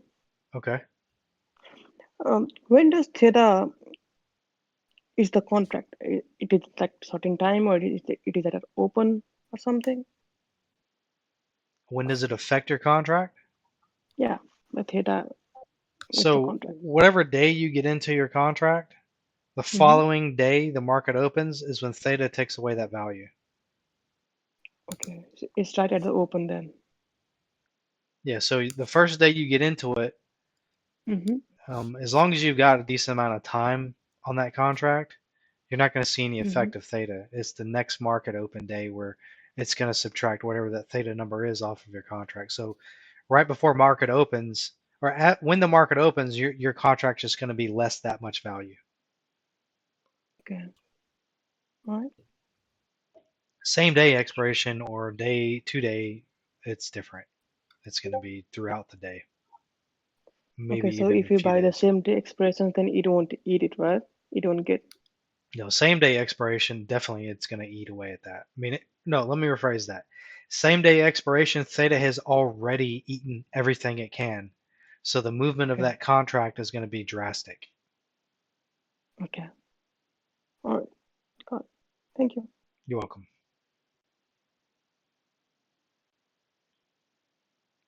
Okay, who else? Hey, hi, hostel. I have a Google 1850 call for the next Friday. Okay. I think, yeah, it looks good. I mean, after hours it dropped, but when I read the chart, it looks good. So I want to know about your opinion. It's too early. What's It's your November expiration? 13th. November 13th next week. Okay. 1850. Just so if anything happen, I'll exit tomorrow. In this uncertainty conditions, it's very difficult to hold overnight all the options. You said your strike is 1815? Yeah, 1850. Oh, 1850. Okay. I was gonna say, Yeah. there's no way it's 81815. There's zero there, but okay. Yeah, it's 50.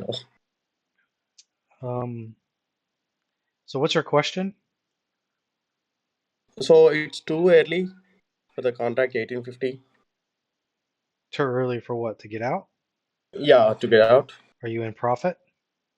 Yeah, I mean like $40 profit. I have entered at 520. Now it's at 620.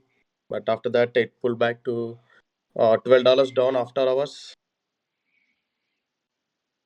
I would say take that profit tomorrow, Mm-hmm. and then if you get red tomorrow, well, I would just get out of that tomorrow because you got the weekend coming, and then jump back in Monday if you feel strongly about it, Oh, okay. and get the monthly, get the November 20th. Oh, okay, sure. I mean, look at the difference here in open interest. Mm-hmm. So 1850, 521. Your contract is 152. So it's more liquid, the November 20th one. Let's see, December 18. I mean, even December 18th has more. Stick with the monthlies if you can. Try not to go for a weekly. Okay, sure. There's just more open interest and liquidity.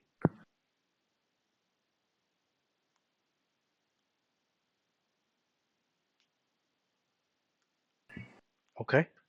Who's Yeah. next? Thank you. You're welcome.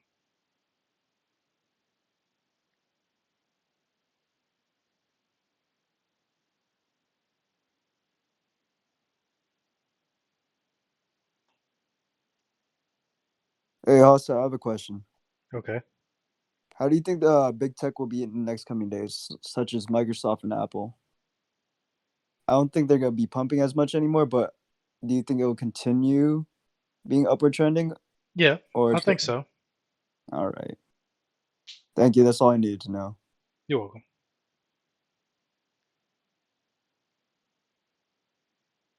Hey, Hostile, I had a Speaking of question. tech, oh sorry, go go ahead, ahead. go ahead, go ahead. No, you go. It's cool. Okay. I was just wondering what you thought about ticker JMIA, if you wanted to look at that chart. I've been playing it more off of like a long-term swing. Right now I'm in $21 calls for November 20th. I kind of got it more towards the bottom and then played like swung it and then got out, swung it and got out. And you're Do you currently think that in it's that going to be position? affected? Am I currently what? Are you currently in a call? Yeah, so I'm like 5% up, but after hours it's gone like down a bit. So I'm not sure what it'll be tomorrow. You see this?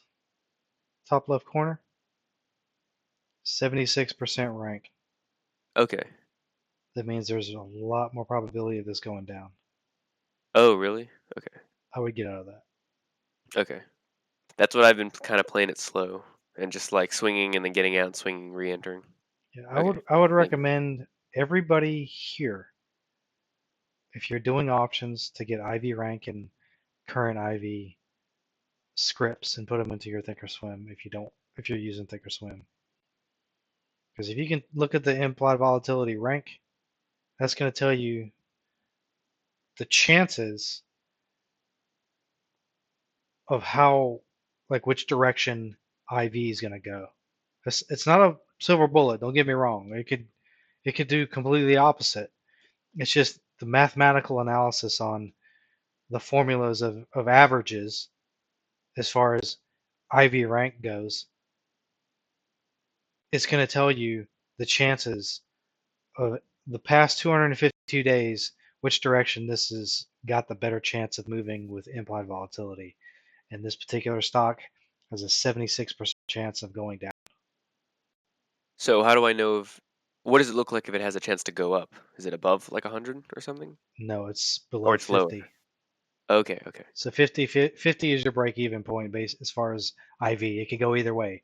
It's got a 50% chance of going either direction, Okay. right?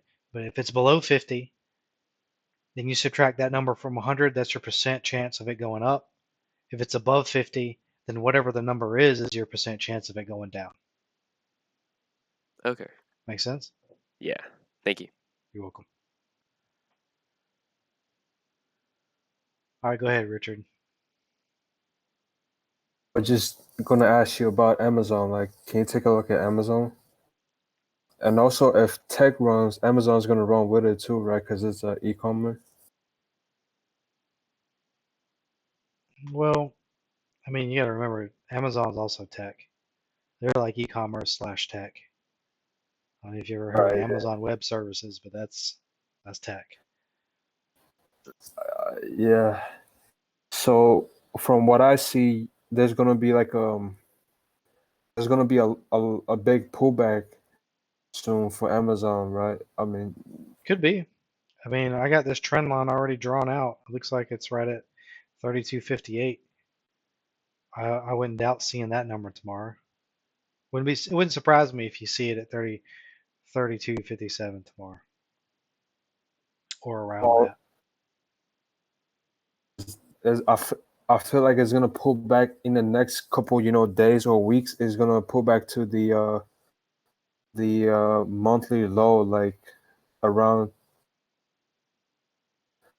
2,900 roughly. around or 3,000, something like that. Because that's like you see, like before it, I feel like it always been doing the pump and then drop. I don't know, man. Amazon is tricky. All I know is at certain prices you get in, certain prices you get out. What it does in between that is, I mean, I don't really know what to tell you on that. I don't know either. Like there's so many times I could have gotten in around the 28 and 29,000 area, but I always, hesitated. But every time when the past couple time it does that, it reaches that level, it just keep going up. So I'm just thinking the next pullback, I feel like that would be a good level to get in. Could be, yeah. I mean, I don't disagree. There's a lot of strength down there. That's like a big support for me. It's a big support in general. Yeah, and it reaches that a lot. Also, from what I see. Well, it's reached it once, twice, three. Well, I'll just call this 3, 4 times, 4 definite times. I mean, this one is not quite definite. I mean, it's 2,900 and some change, but under 3,000 for sure is a good place to get into, even if it goes against you. Yeah. Just make sure you got time. The expiration date, I'll push it back just in case I see more downsides. Give it 3 weeks minimum. 3 weeks. It's expensive. Yeah, I know. I can't. I didn't want to buy when the algo alerted it last time because it was a lot. I mean, at the money call for December, 18 grand. Yeah, I don't have that, man. That's Yeah, way too. I wouldn't might- do that either. This stock is better for credit spreads or debit spreads. I would say credit spreads, honestly. I can't do Spreads- credit spread. 'Cause I'm on Webull still. Yeah. What do you think about like a cheap out of the money contract though? If the IV is lower, which is probably not going to be I low. mean, you're gonna have to go so far out of the money that, I mean, this one's about the best one right here at 4,500 for 320.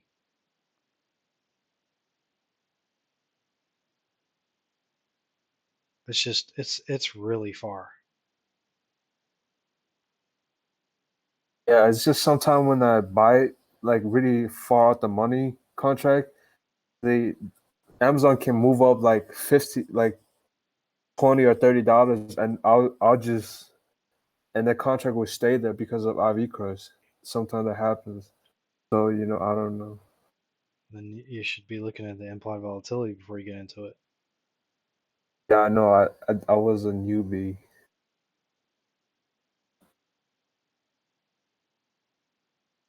Just make sure every time you make a mistake that you write it down and don't repeat it. Yeah. I would say write down a notepad of things not to do. I'm gonna have to write like a book of that. I hear you.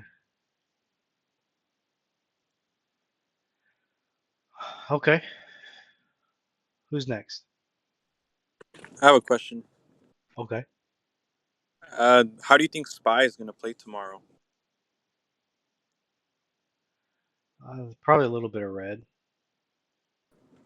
How low do you think it would drop? I asked 'cause I have some credit spreads playing on that one. Just want to kind of get an idea on what your opinion is on what do you think it'd hit. It's bullish. I don't think it's going to take a huge drop.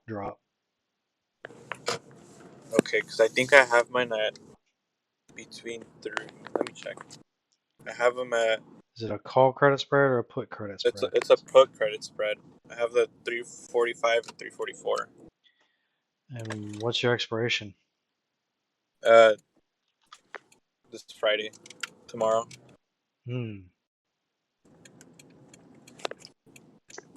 I think that's a support level potentially. Yeah. 345. Yeah. Oof. It's tricky though. So should you just wait to see kind of how it plays throughout the day, and if going down too much, just sell it? Hold on.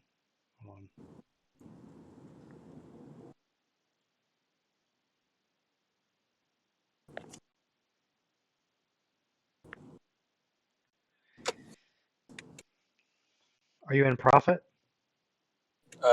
Yeah. Before market close, I was in $6 profit.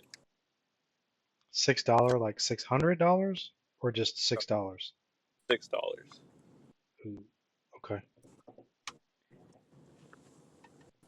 Well, it's already started taking some hits after hours, unfortunately. Yeah, I saw it. It went down. I think dollar something. With any luck, it'll stay above 347. Just let it expire at that point. Okay. Might as well do that. Cool. Thank you. You're welcome.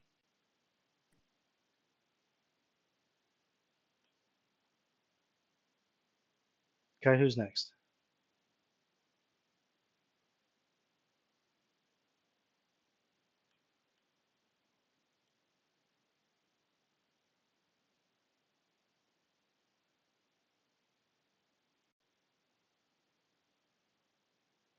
Let me drop in another question. I know you said not to buy penny stocks, but like I think I bought one like a couple years ago, and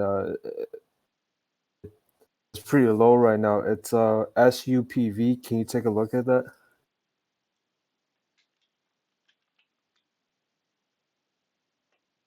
What are you saying now? What's your I question? bought it, I just want to see, like, do you see any upsides to this? Like, because I bought it around, I think $3, and it dropped a lot, but I see it go a lot also. I would say it's at the bottom. So yeah, it's got upside. The $3 is, I don't know about that. Should I average down?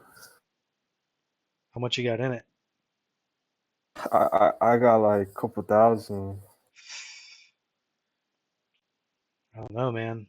You should do some math. If you bought it at $3, so if you bought it at $3, you got $2,000 in it. You need to spend another $2,000 just to break. So let me rephrase. If you bought it at $3 and you average down at 150, and you have to put another 2,000 in it, you'd be 4,000 deep. Your break even is going to be the difference between those two numbers. Well, you think it's gonna reach that $3 mark again? I have no idea. I don't guess. What I can tell you is it's at a low. That's the best I can tell you. I can't tell you if it's going to hit $3. If I could tell you that, I would buy it myself right now. You know what? Yeah. The best thing I can tell you is to set a limit exit order at $3 if you just want your money back, and then stop looking at it. Yeah, I bought it around where you're pointing at right now. I think I bought it like a little bit above that at $3, and it reached 388 at one point, and I didn't sell it because I thought it was gonna keep going, but like it just went down. So I don't know. I might just set a limit order and just never look at it again. Probably. That's what I would recommend. Yeah.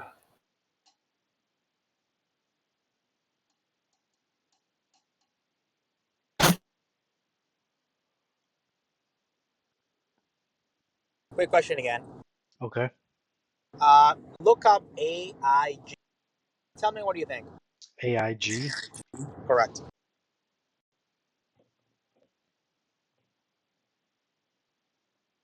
Do you think it will hit like $50 or by January or not? No.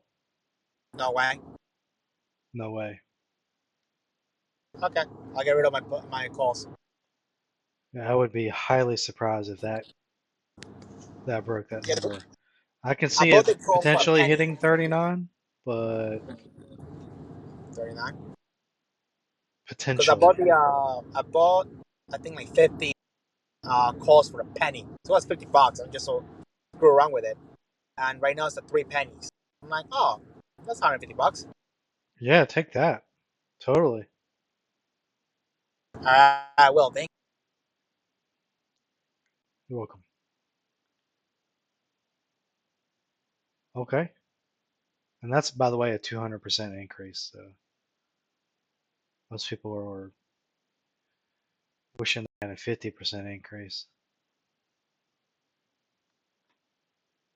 Yeah, I was hoping it would go to like 80 cents. Like I thought it would. I mean, you could get lucky, but probability and the odds are not in your favor. I just don't see it doing that. I mean, pre-COVID it was at 50, but I don't know. I mean, AIG is, every time I see AIG, I think of the 2008 recession. Now I was hoping it will go back to pre-COVID. When I saw a penny, I was like, you know what? That's it. I'm drinking. I'm pennies. You should have bought Leaps. I would have bought Leaps if you're trying to do that. And if you could have got them for, what's the expiration in strike? For mine, it was expiration at January 15, 2021, and the strike was 50. $50. Okay.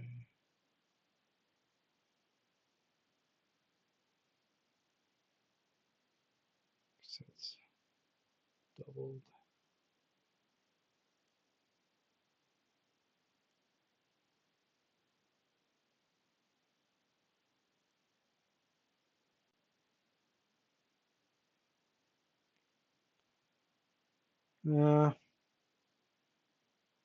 Tough one to have said Leaps, actually. Price is significantly more. Let's try.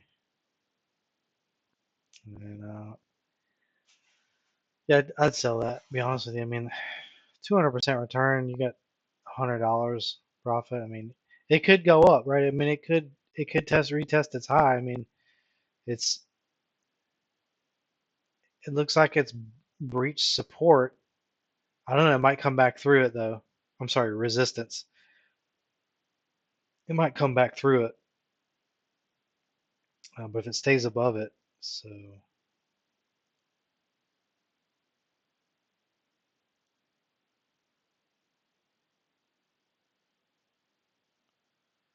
it's not above it at its current price. Actually, I'm sorry. No, I was looking.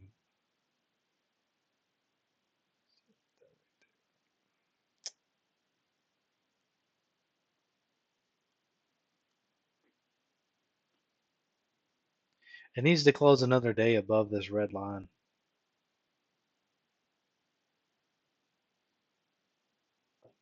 Well, that's a generalized red line, to be honest with you.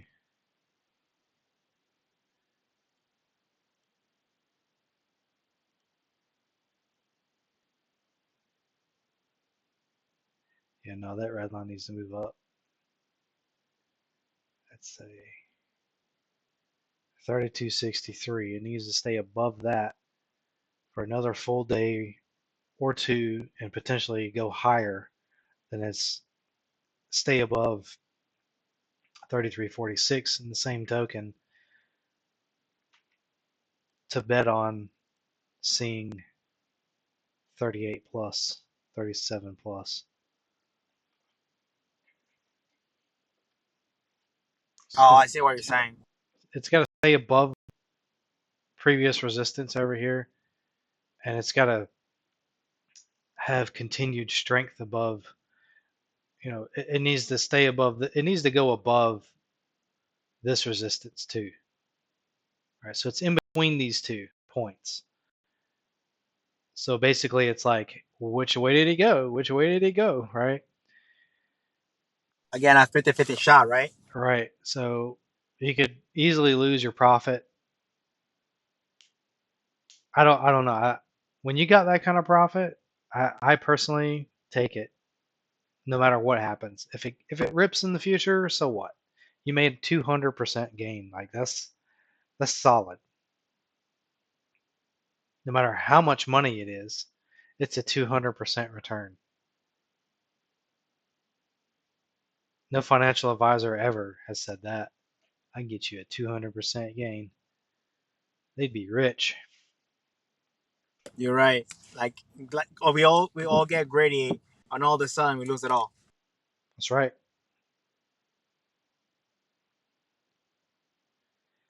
Okay, who's next?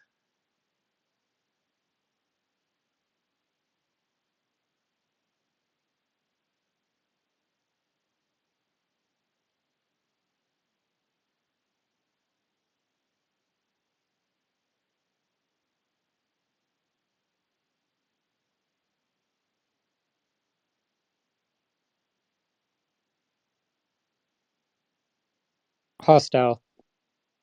Yes. Can you take a look at Six Flags SIX?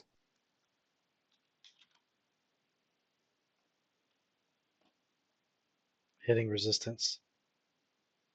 Yeah, I was wondering, because it was kind of an upward trend this week. I was wondering if it was like continuing an uptrend, or if it's about to hit a good resistance point to buy some puts. Well, I think it has a chance to fall right here at 25.17. Yeah. I mean, it's touched 25.03. It looks like, or 25. I think it has a little more room to grow, to be honest with you. Yeah, they got a price upgrade to $30 this week. Yeah, that's I think that's why it's been running. Price upgrades really don't do that for you, though. I mean, there's so many price upgrades out there, and then the stock drops. So Yeah. some BS, in my opinion. That and the price upgrade has it above this resistance level. The only way that it's going to beat this resistance level is if stimulus comes out, and at least that. And even then, I think it's going to have trouble breaching this resistance. I think it might bounce off of it. And I don't know. Maybe see where it goes after $25 and then buy puts from there. Yeah, wait and see what it does. I mean, watch price action and volume. Yeah. Okay. Okay, who else?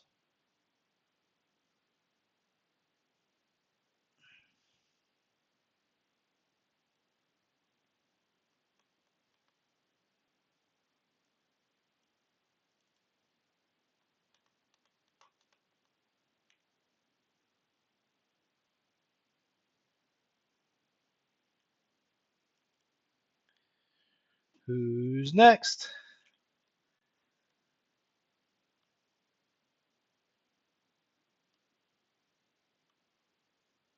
What do you think about plug hostile?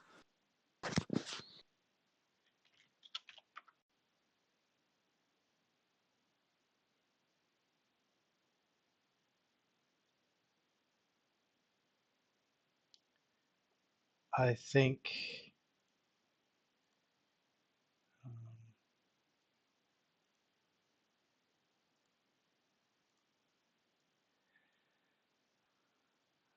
let me just draw this. I think we're going to see this before it breaches this.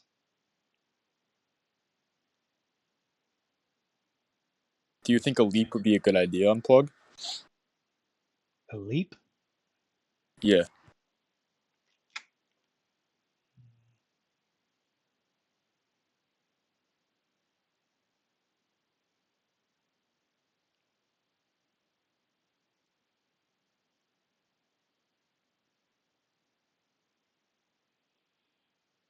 I wouldn't. I probably wouldn't. So let's spit out.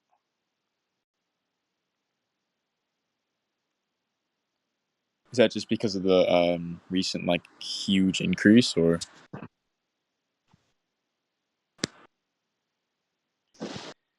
Well, I was looking at history and if it's ever gotten to a certain number. It looks like its inception went really high and then started tanking. I mean, it could be actually looking at this. I mean, I don't know though. Honestly, I don't know, man. I don't know. I don't know if a leap is good or not. To be honest with you. Yeah, I feel you, man. Thanks for taking a look at it. I appreciate it. You're welcome.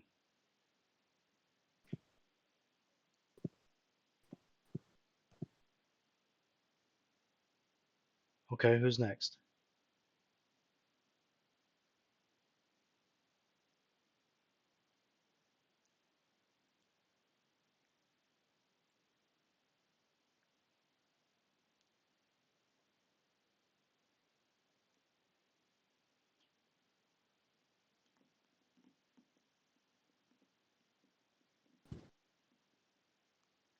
Anybody?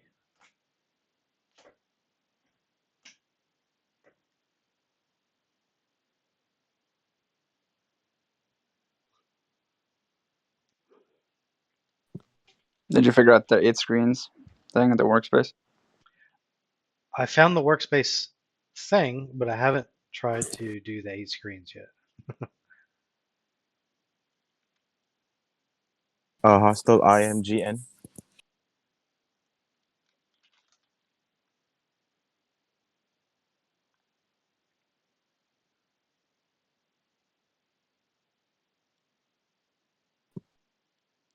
If it'll load, the heck. Oh, yeah, I just created the company earlier, so it should be. It's there. IMGN, I think. Oh, where'd you put? IMGN. Oh, IMGN. Oh. Yeah. Everybody shares.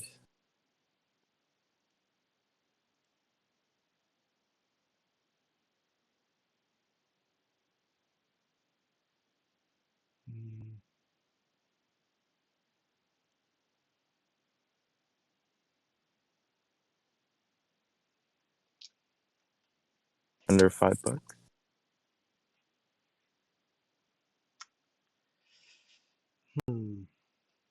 It's at resistance.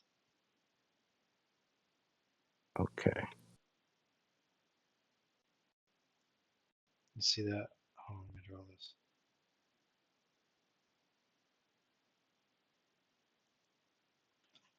See that? Hold off a little bit.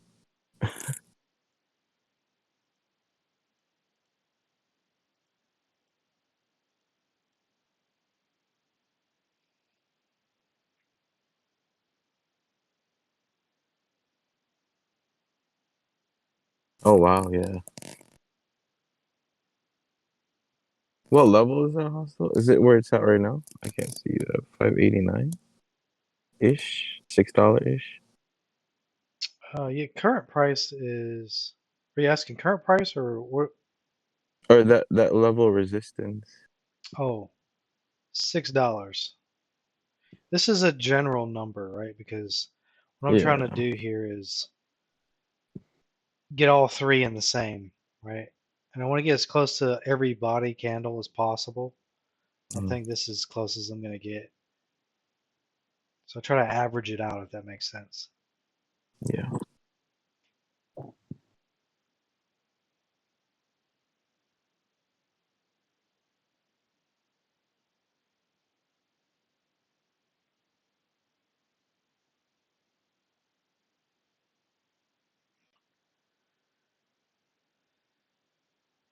Is that it? Do you have any more questions? No, that's it. Okay. If it breaks that, no wall. Could be, yeah. I mean, if you look at the chart here, nothing until So like, what's that? 940, maybe. And I wouldn't even call that strong resistance out. I think stronger is going to be at 977. Oh. But I mean, once it starts coming up to a new level, the chances of it really testing it heavily are pretty slim.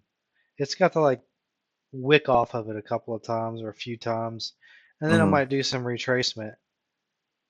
You know, give it a month of retracement or a couple of weeks or something, and then if its trend is still up by that point, then I would say, or let me rephrase, if it doesn't drop below these resistance levels, then I would say when it starts moving back up, it might then challenge this. That area Yeah. right there.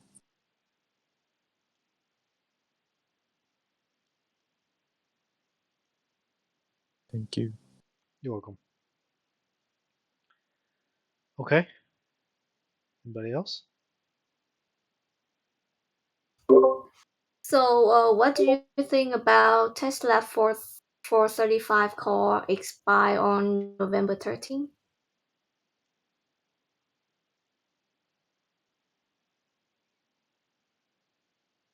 What was the strike? 435 call November 13. Well, that's in the money. I think that's near the money, right? Because now Tesla is 432. Let's see. Okay, after hours is, sorry. Yeah, okay, so I was looking at market close price. And what was the expiration? November 13.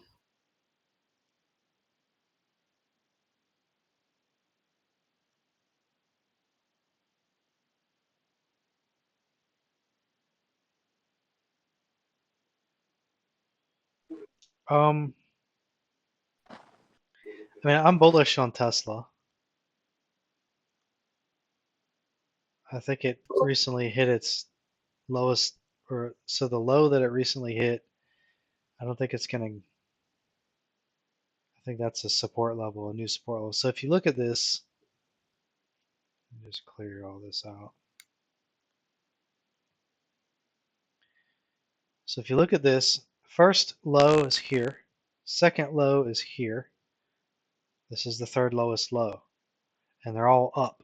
they're all higher than each other. Right? And its highest high was 462 here, and then 466 here. So it's creating higher highs. Whoops. What is that? It's creating higher highs and higher lows. So that's an upward trend. The time frame that you're talking about, I don't think it's enough. I mean, I like more time, to be honest with you. Let's see, and that's like it's like Can I 1600 for can, that. can I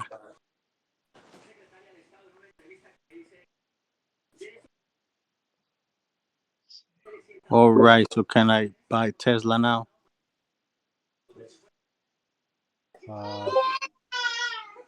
You could.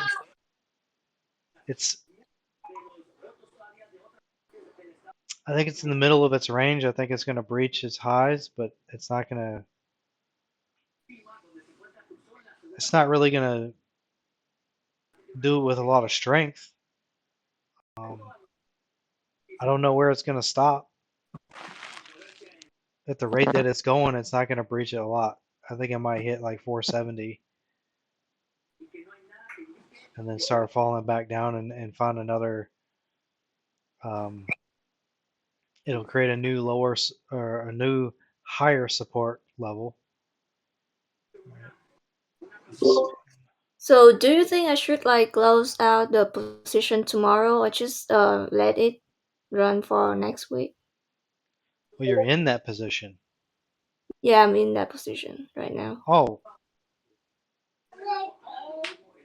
I would have closed it out earlier today, but now that you're out of the money.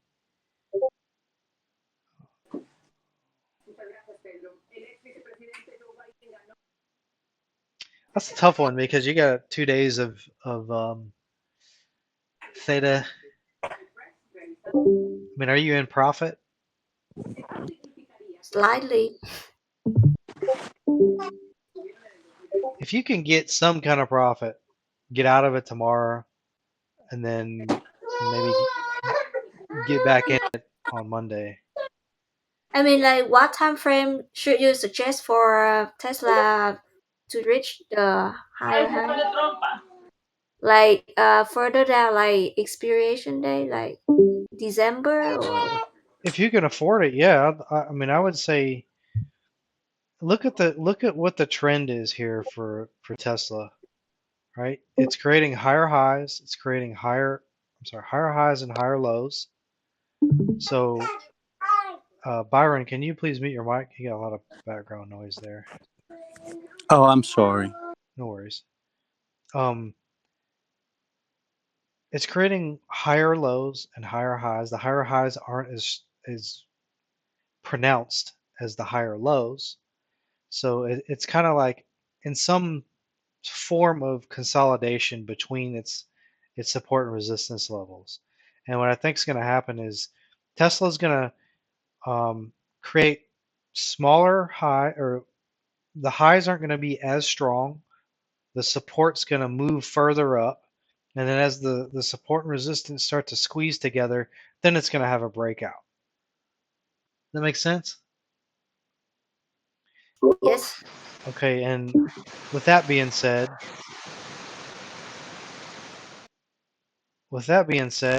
I would try to get out of the position you're in with profit, and then wait for this stock to potentially get to, let's say, 406.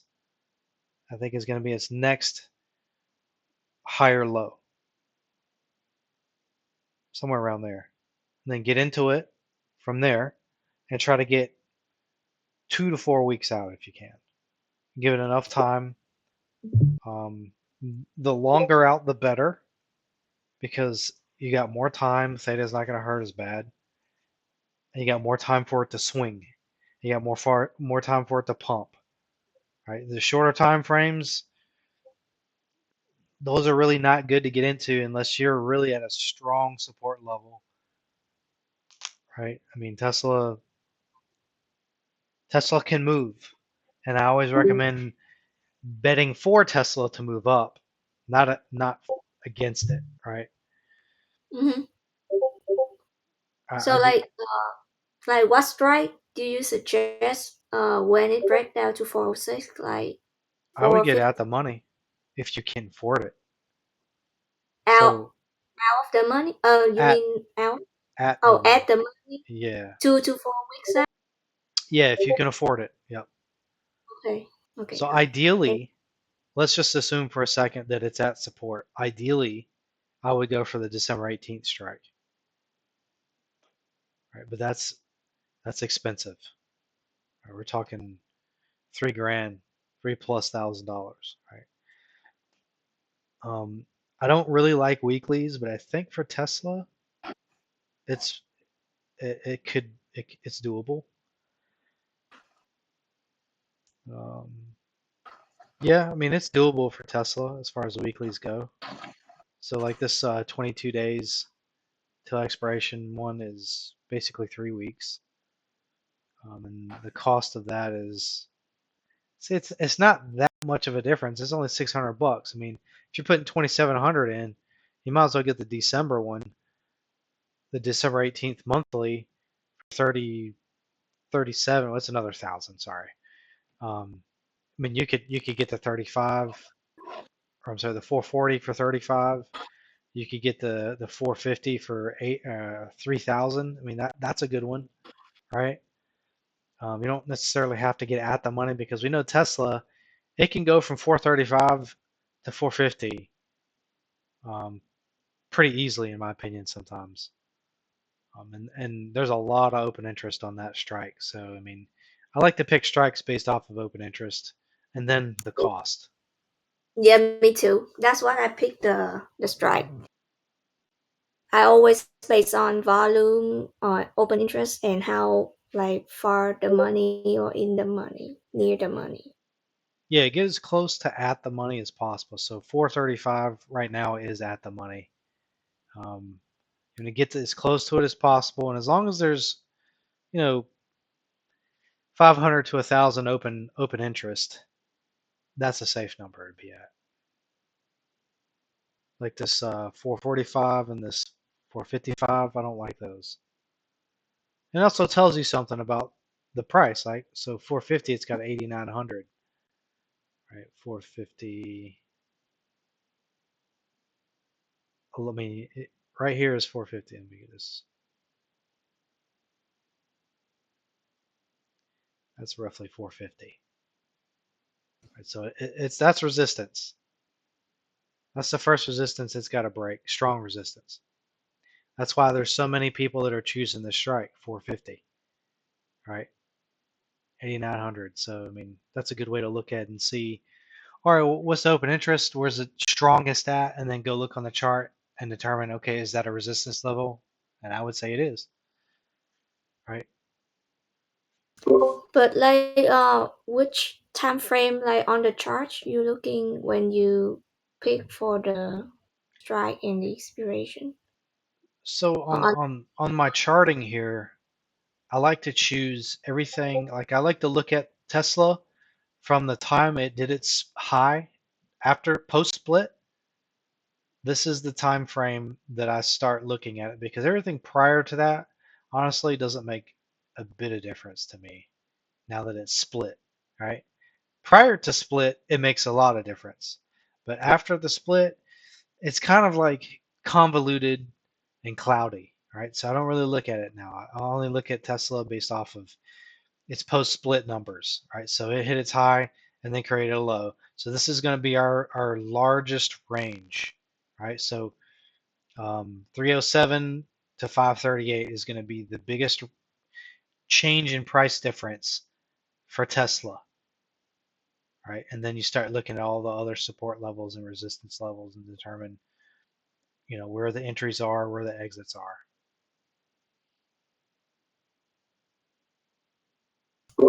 okay, thank you. You're welcome.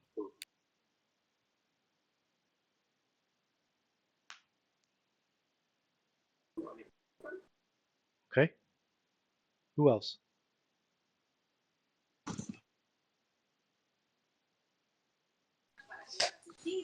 Nobody else? Probably me. Go for it. I just got like a small question here. How are you today? I'm good, thank you. I bought some puts, but I don't even remember the name of the tick today.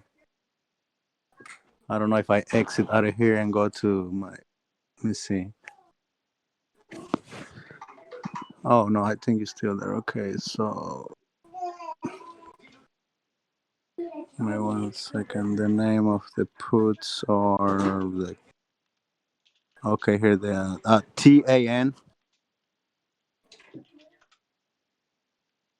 And I got it from this group over here from somewhere. I don't even remember, but I did not exit out, and I think I was negative like I think like $12, and after hours that went up. You think do you recommend to exit like when the open market open in the morning, or wait, or any? I would wait. Wait, okay. It's not very many. It's just I think about like 2 calls. I Oh, was you gonna got exit calls when or I puts? I thought you said you bought puts. puts. I was gonna exit out when I had like $50 positive, but I was being greedy, so I think now I'm kind of, I don't know, maybe around $100 or more with the theta. But I mean, I would wait because I think tomorrow's going to show some red potentially, oh, okay, but okay, there's risk. yeah, okay. Because I mean, And so if you look here on the chart, it's hitting resistance with its wicks. Right? oh, okay, You see that? yes, okay. It's hitting resistance. So I think you're going to see it come back down tomorrow somewhere. Oh, okay. I don't I kind of good on knowledge, but not that advanced like you are on the charts like that. So okay, thank you. And also, I got a small question. I have some long calls. When I say long calls, I'm talking about calls from 2022, Microsoft 2023, Facebook 2022. Do I should sell all those, or I mean, I'm kind of right now since they're talking about selling, and I really don't know what to do because Nah, I I got. mean, those are leaps. You got so much time on those that there's no danger in those right now. Oh, okay. Yeah, I got some lips that I bought at the money, like $6,000. Some of them like $4,000, and I got Neo for 2022 too. And when I see all these comments on, like selling, and Yeah, that's all I don't short know. term stuff. I wouldn't worry Oh, too much okay. about that. Yeah. What I Yeah. recommend you do though is Uh talk to a guy named Bichu. huh. Bichu. He's selling calendar. He's doing calendars with his leaps. It's a good way to bring Okay. down the cost of those positions. Okay. Yeah, because see, what I've been doing is selling calls, but weekly. Uh, Oh, okay. and I got some stock, but only 200 from Apple, and those are stock. But all the rest are long lips, expensive lips I buy at the money. But I do not have too much experience selling cover calls, and I know a lot of guys do like a month far away, and it's hard for me to pick, how how much I have to go up. So I've been doing like weekly. And yesterday, I think yesterday before yesterday, I had to buy all those calls back. Basically, I lost like $1,000 in my gain. So I might have to do probably a better research, or maybe get someone to help me how to do on those cover calls. I would look into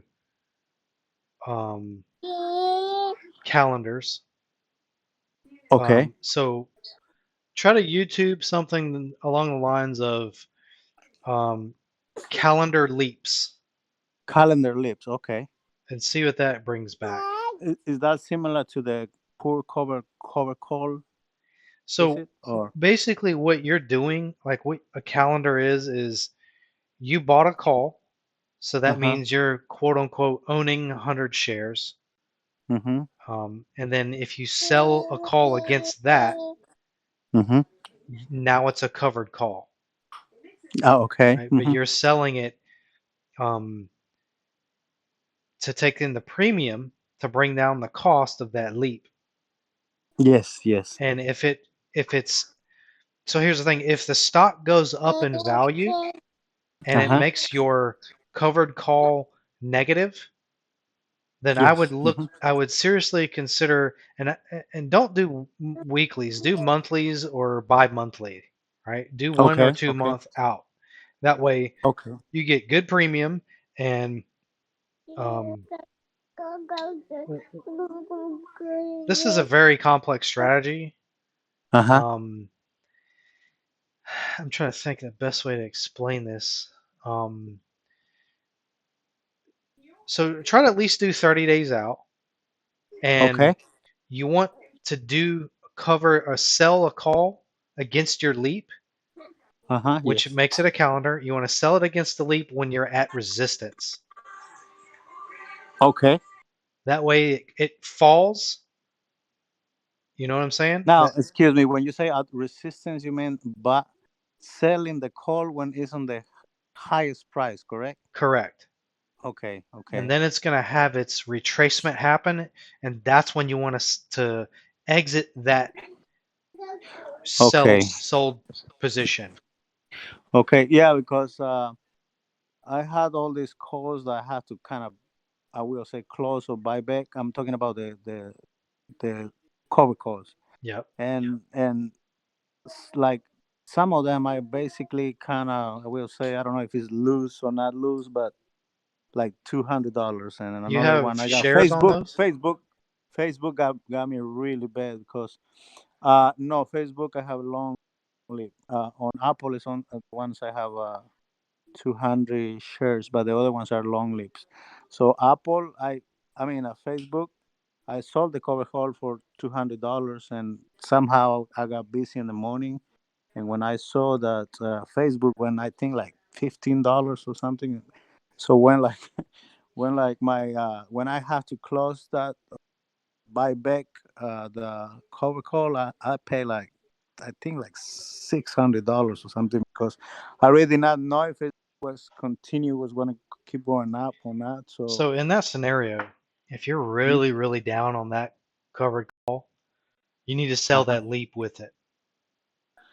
And see, that's where I kind of because Here's the the thing, if your yes. covered call is down that bad Mm-hmm. and it's a short-term contract, your leap should be up more than that call is down. Well, my call, my lip, I pay 45, I think close to 4,500. So my lip was already positive, like 1,500.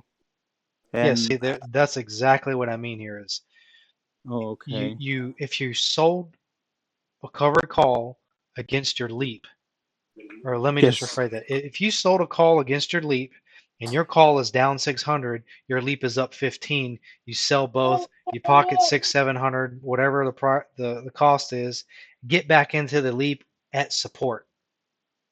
Oh, okay, okay.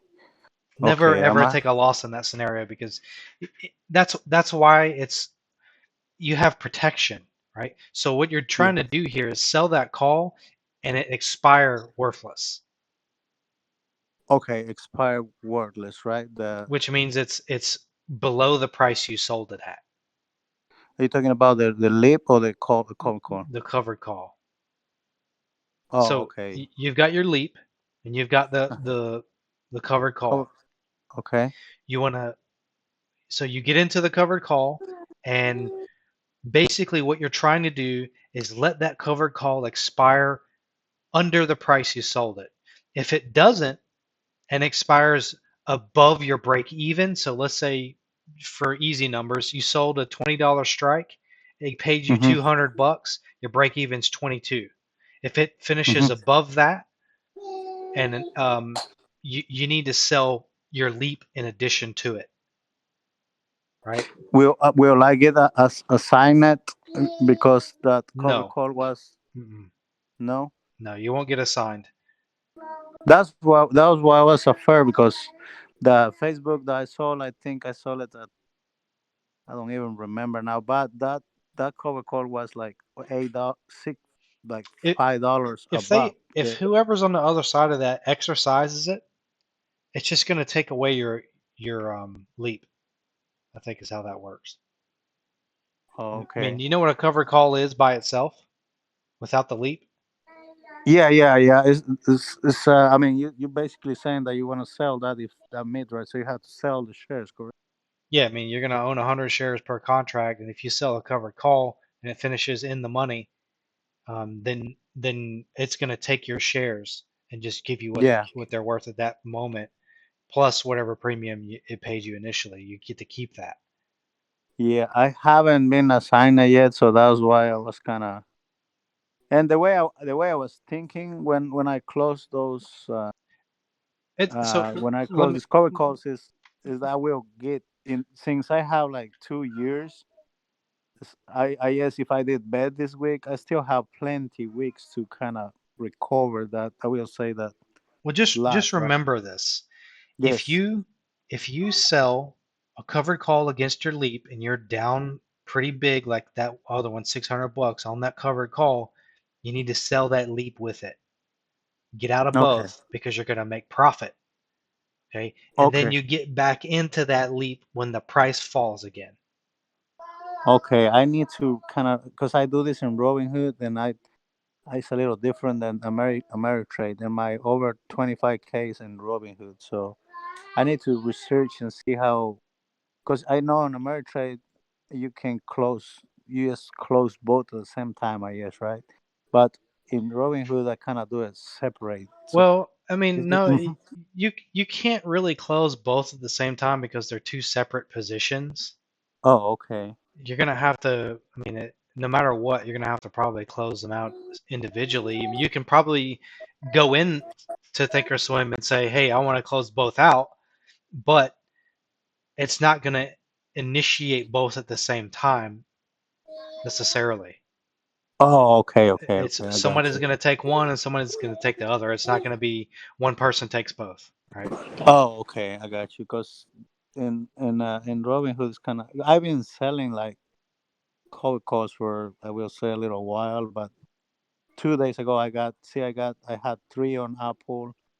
I had one in Microsoft and Facebook. I got in Neo. So I was it's because I did not know that the market was gonna go really bad. So I guess this is a good experience for for future. You know, the market was going really crazy up. So Yeah, that, I'll send you a message and kind of go over the platform real briefly with you so you can understand, you know, make a decision or at least make and a more educated decision on it, right? yeah, I really need it. Thank you, because I need to research too on a month, like you say, a month's a cover call, because the way I don't do it, because I really don't know how high I should go. You know, for example, right now Facebook is at 290. I think it's at 292 or something. So if I want to pick a price for a cover call, like it's really kind of tough decision if I should go 320 or 305 or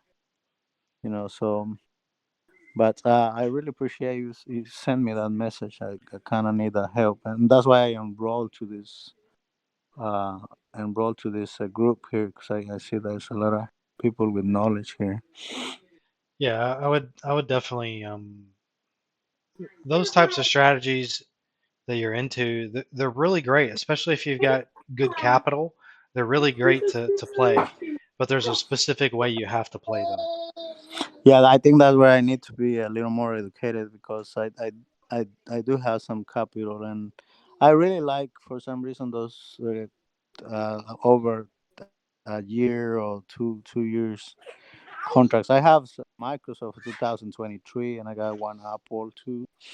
And Well, I really was thinking to get Tesla for like at least over 12 months. I'll tell you But what. Send me what you yes. got.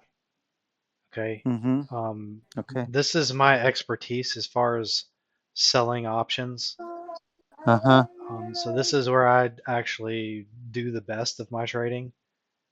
Okay. So send me the positions that you've got, and then I'll Okay. tell you what I would do.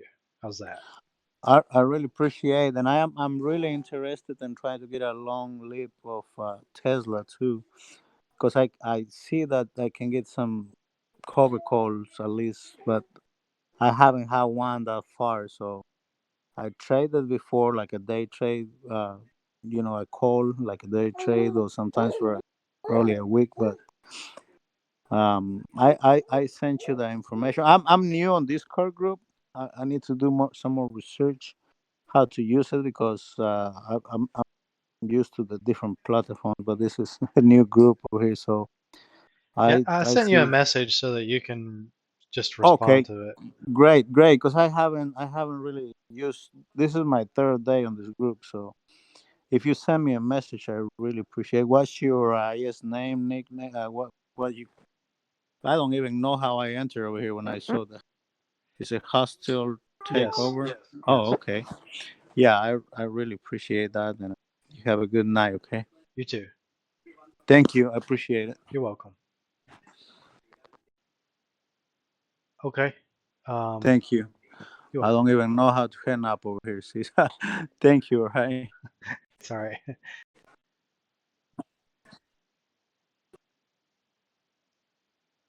Okay. Who else has questions? Hey, Hostile. Hey. Hey, so I'm new to options and I'm learning here. So I caught the tail end of the implied volatility script I see here in your pinned messages.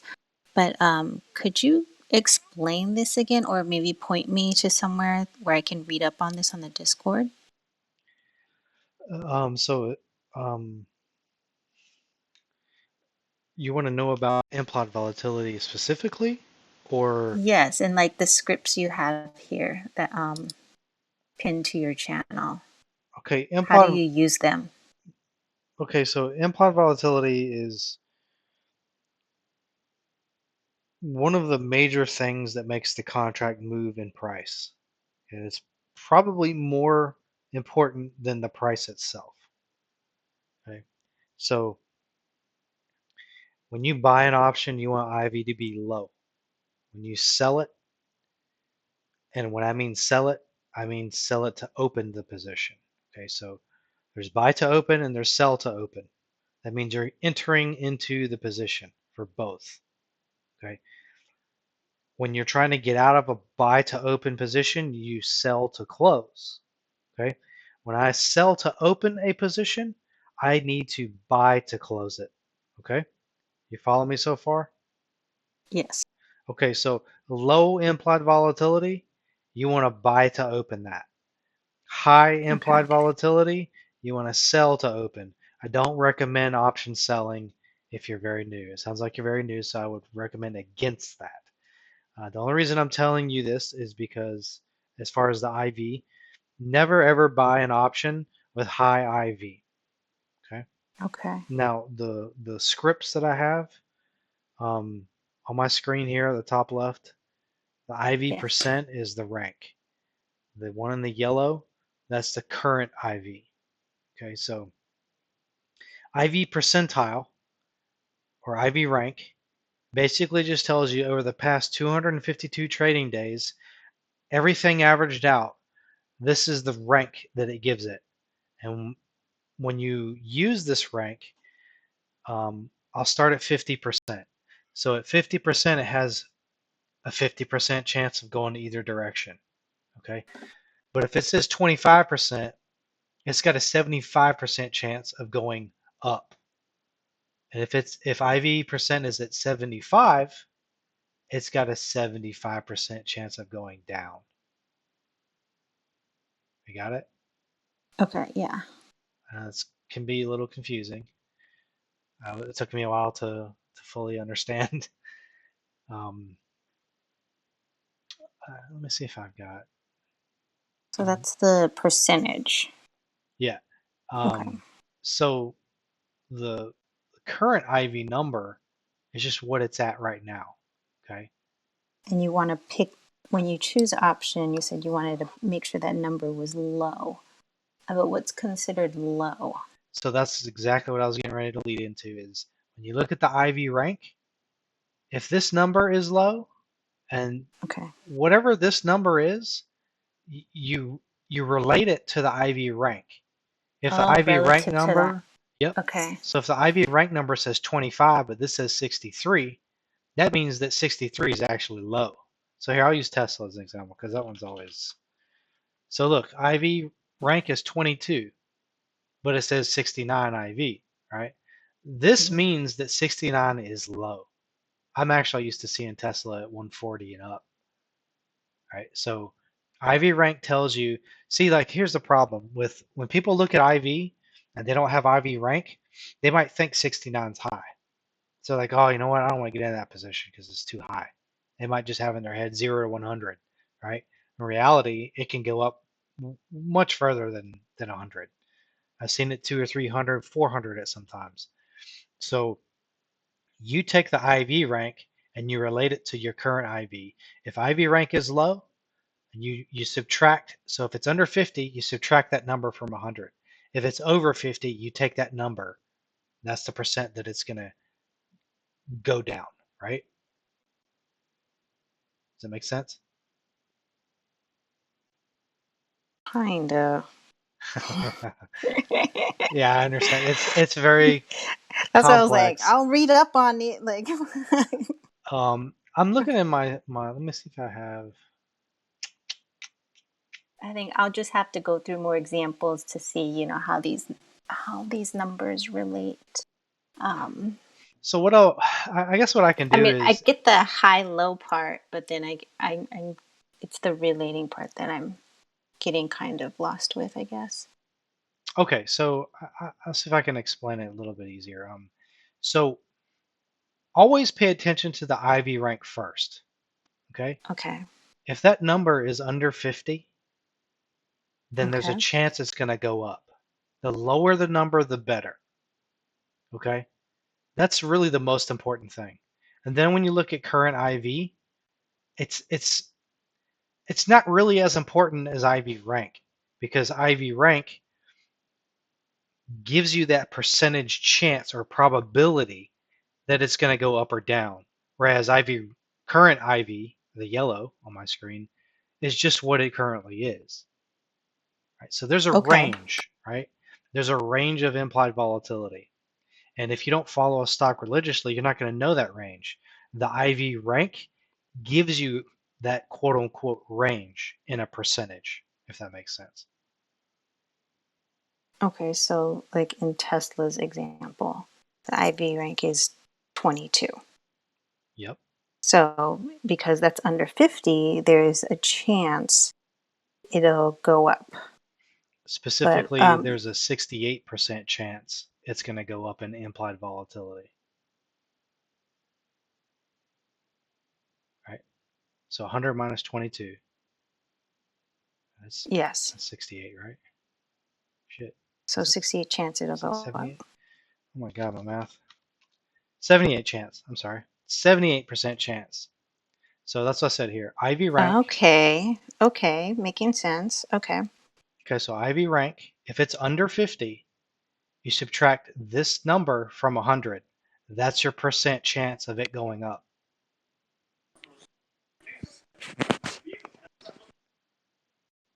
Okay? Okay. And over 50, whatever that number is over 50, that is your percent chance it goes down. So if it's 52, if IV rank is 52, it's got a 52% chance of going down. Right? So it seesaws. When it hits over 50, it's no longer subtracting from 100. It just becomes that number. But under 50, you subtract from 100. And that gives you your percent. So 48, so if IV rank is at 48, it's got a 52% chance of going up.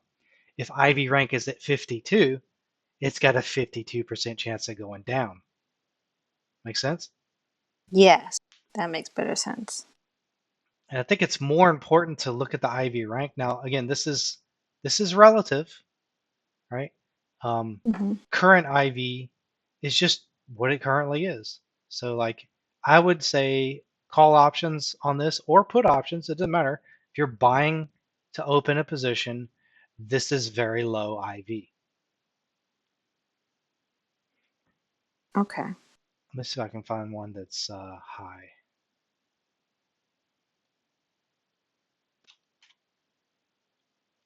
Oh, this one's even better. AMD, 14%. So that means it's 86% chance of going up in implied volatility. Let's see. Because it's under 50 and you subtract the 14 From 100. From 100. Yep. Everything's really low, actually. Holy smokes.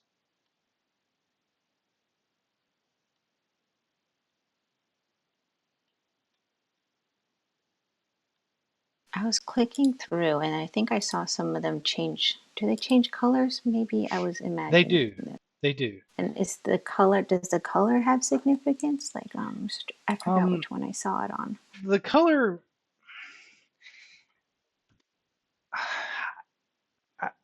the significance of it, I think is backwards, honestly. Because right now, like low Okay, IV, so it shows red. I think it should show green. And I can probably go in there and change that script, honestly. Okay. So I was looking at XPEV.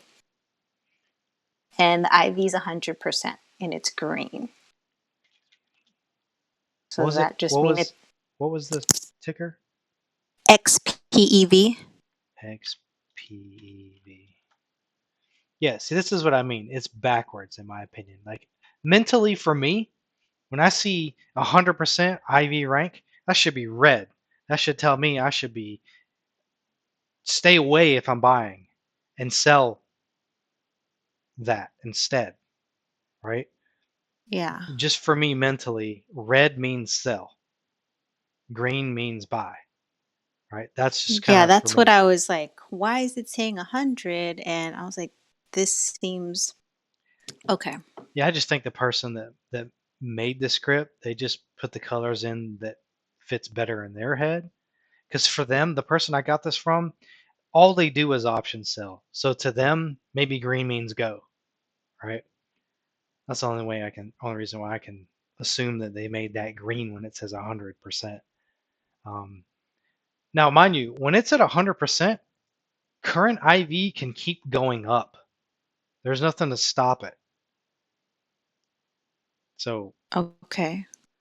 But it's going to max out at 100%, and then every day thereafter, it's going to calculate the previous day where it was at 100%. So let's say in a week from now, this goes down to 80%. This 100% day is going to get calculated into that. Right? It's going to do its math into that number. It's going to formulate it, and then it's going to average it out. And then the 252 days in the past, it's going to give its average, basically. Actually, might go in there and change this because it's just a couple of wording things that need to be adjusted. Okay. And then that's like if it's going up, the chances of it going up. Now, if you're doing puts. So puts and calls don't matter. It's just doesn't buying matter. It's the them. same. Yeah. It's buying. Okay. Yeah, it doesn't matter as far as IV. IV, you want low IV for both. When you get in. Yes. As long as you're paying money to get into that position, you want IV to be as low as possible. Now, when I option sell, somebody's paying me money. So here's an example. You buy a call to get into a position. Well, you just potentially bought what I sold to get into my position. Does that make sense? Yes. So that's kind of it's the flip side of the coin. You're the heads, I'm the tails, right? Mm-hmm. So that's how option buying and option selling works to get into a position. You buy an option to get in, you pay money. You bought mine that I sold, and that money that you paid goes to me. Right? Yes. Well, thank you for walking me through this. You're welcome. Is that it? Do you have any other questions?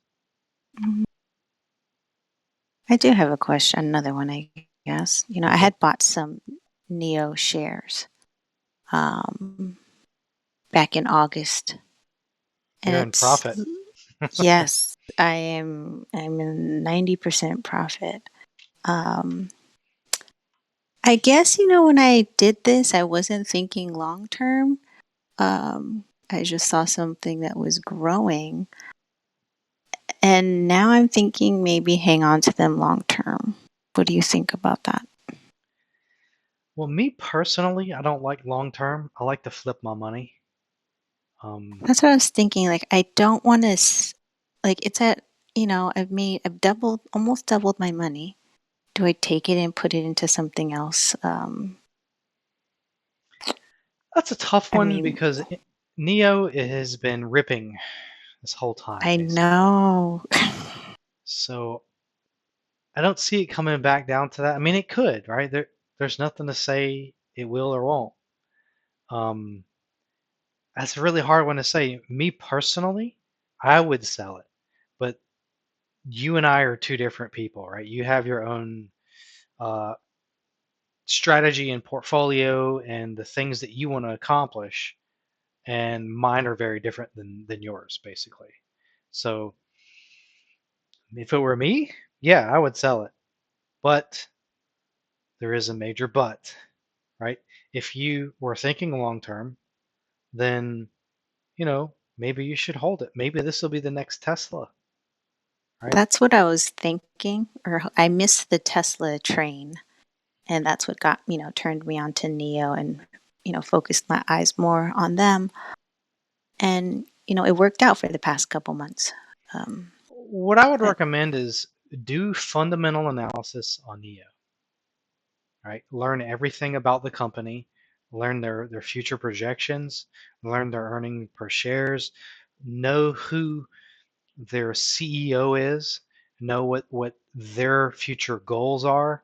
If you can learn all of these things, then you can determine if you want to hold it long term, because those are important for long term positions, right? If you don't care about long term, you're going to be in it for a month or two.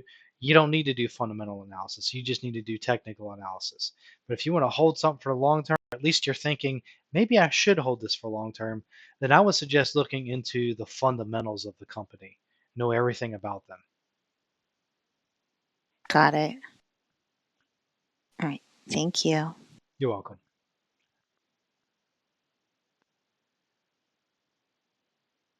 Okay. Anybody else?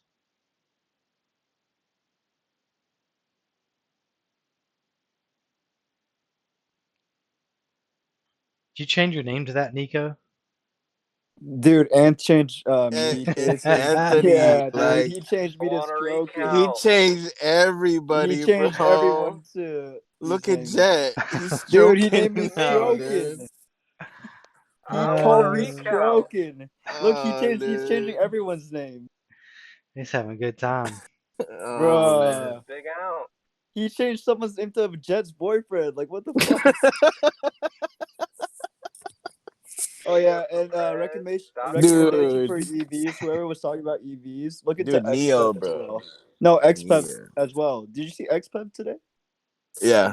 It did really well. Had a bigger percentage rise in Neo.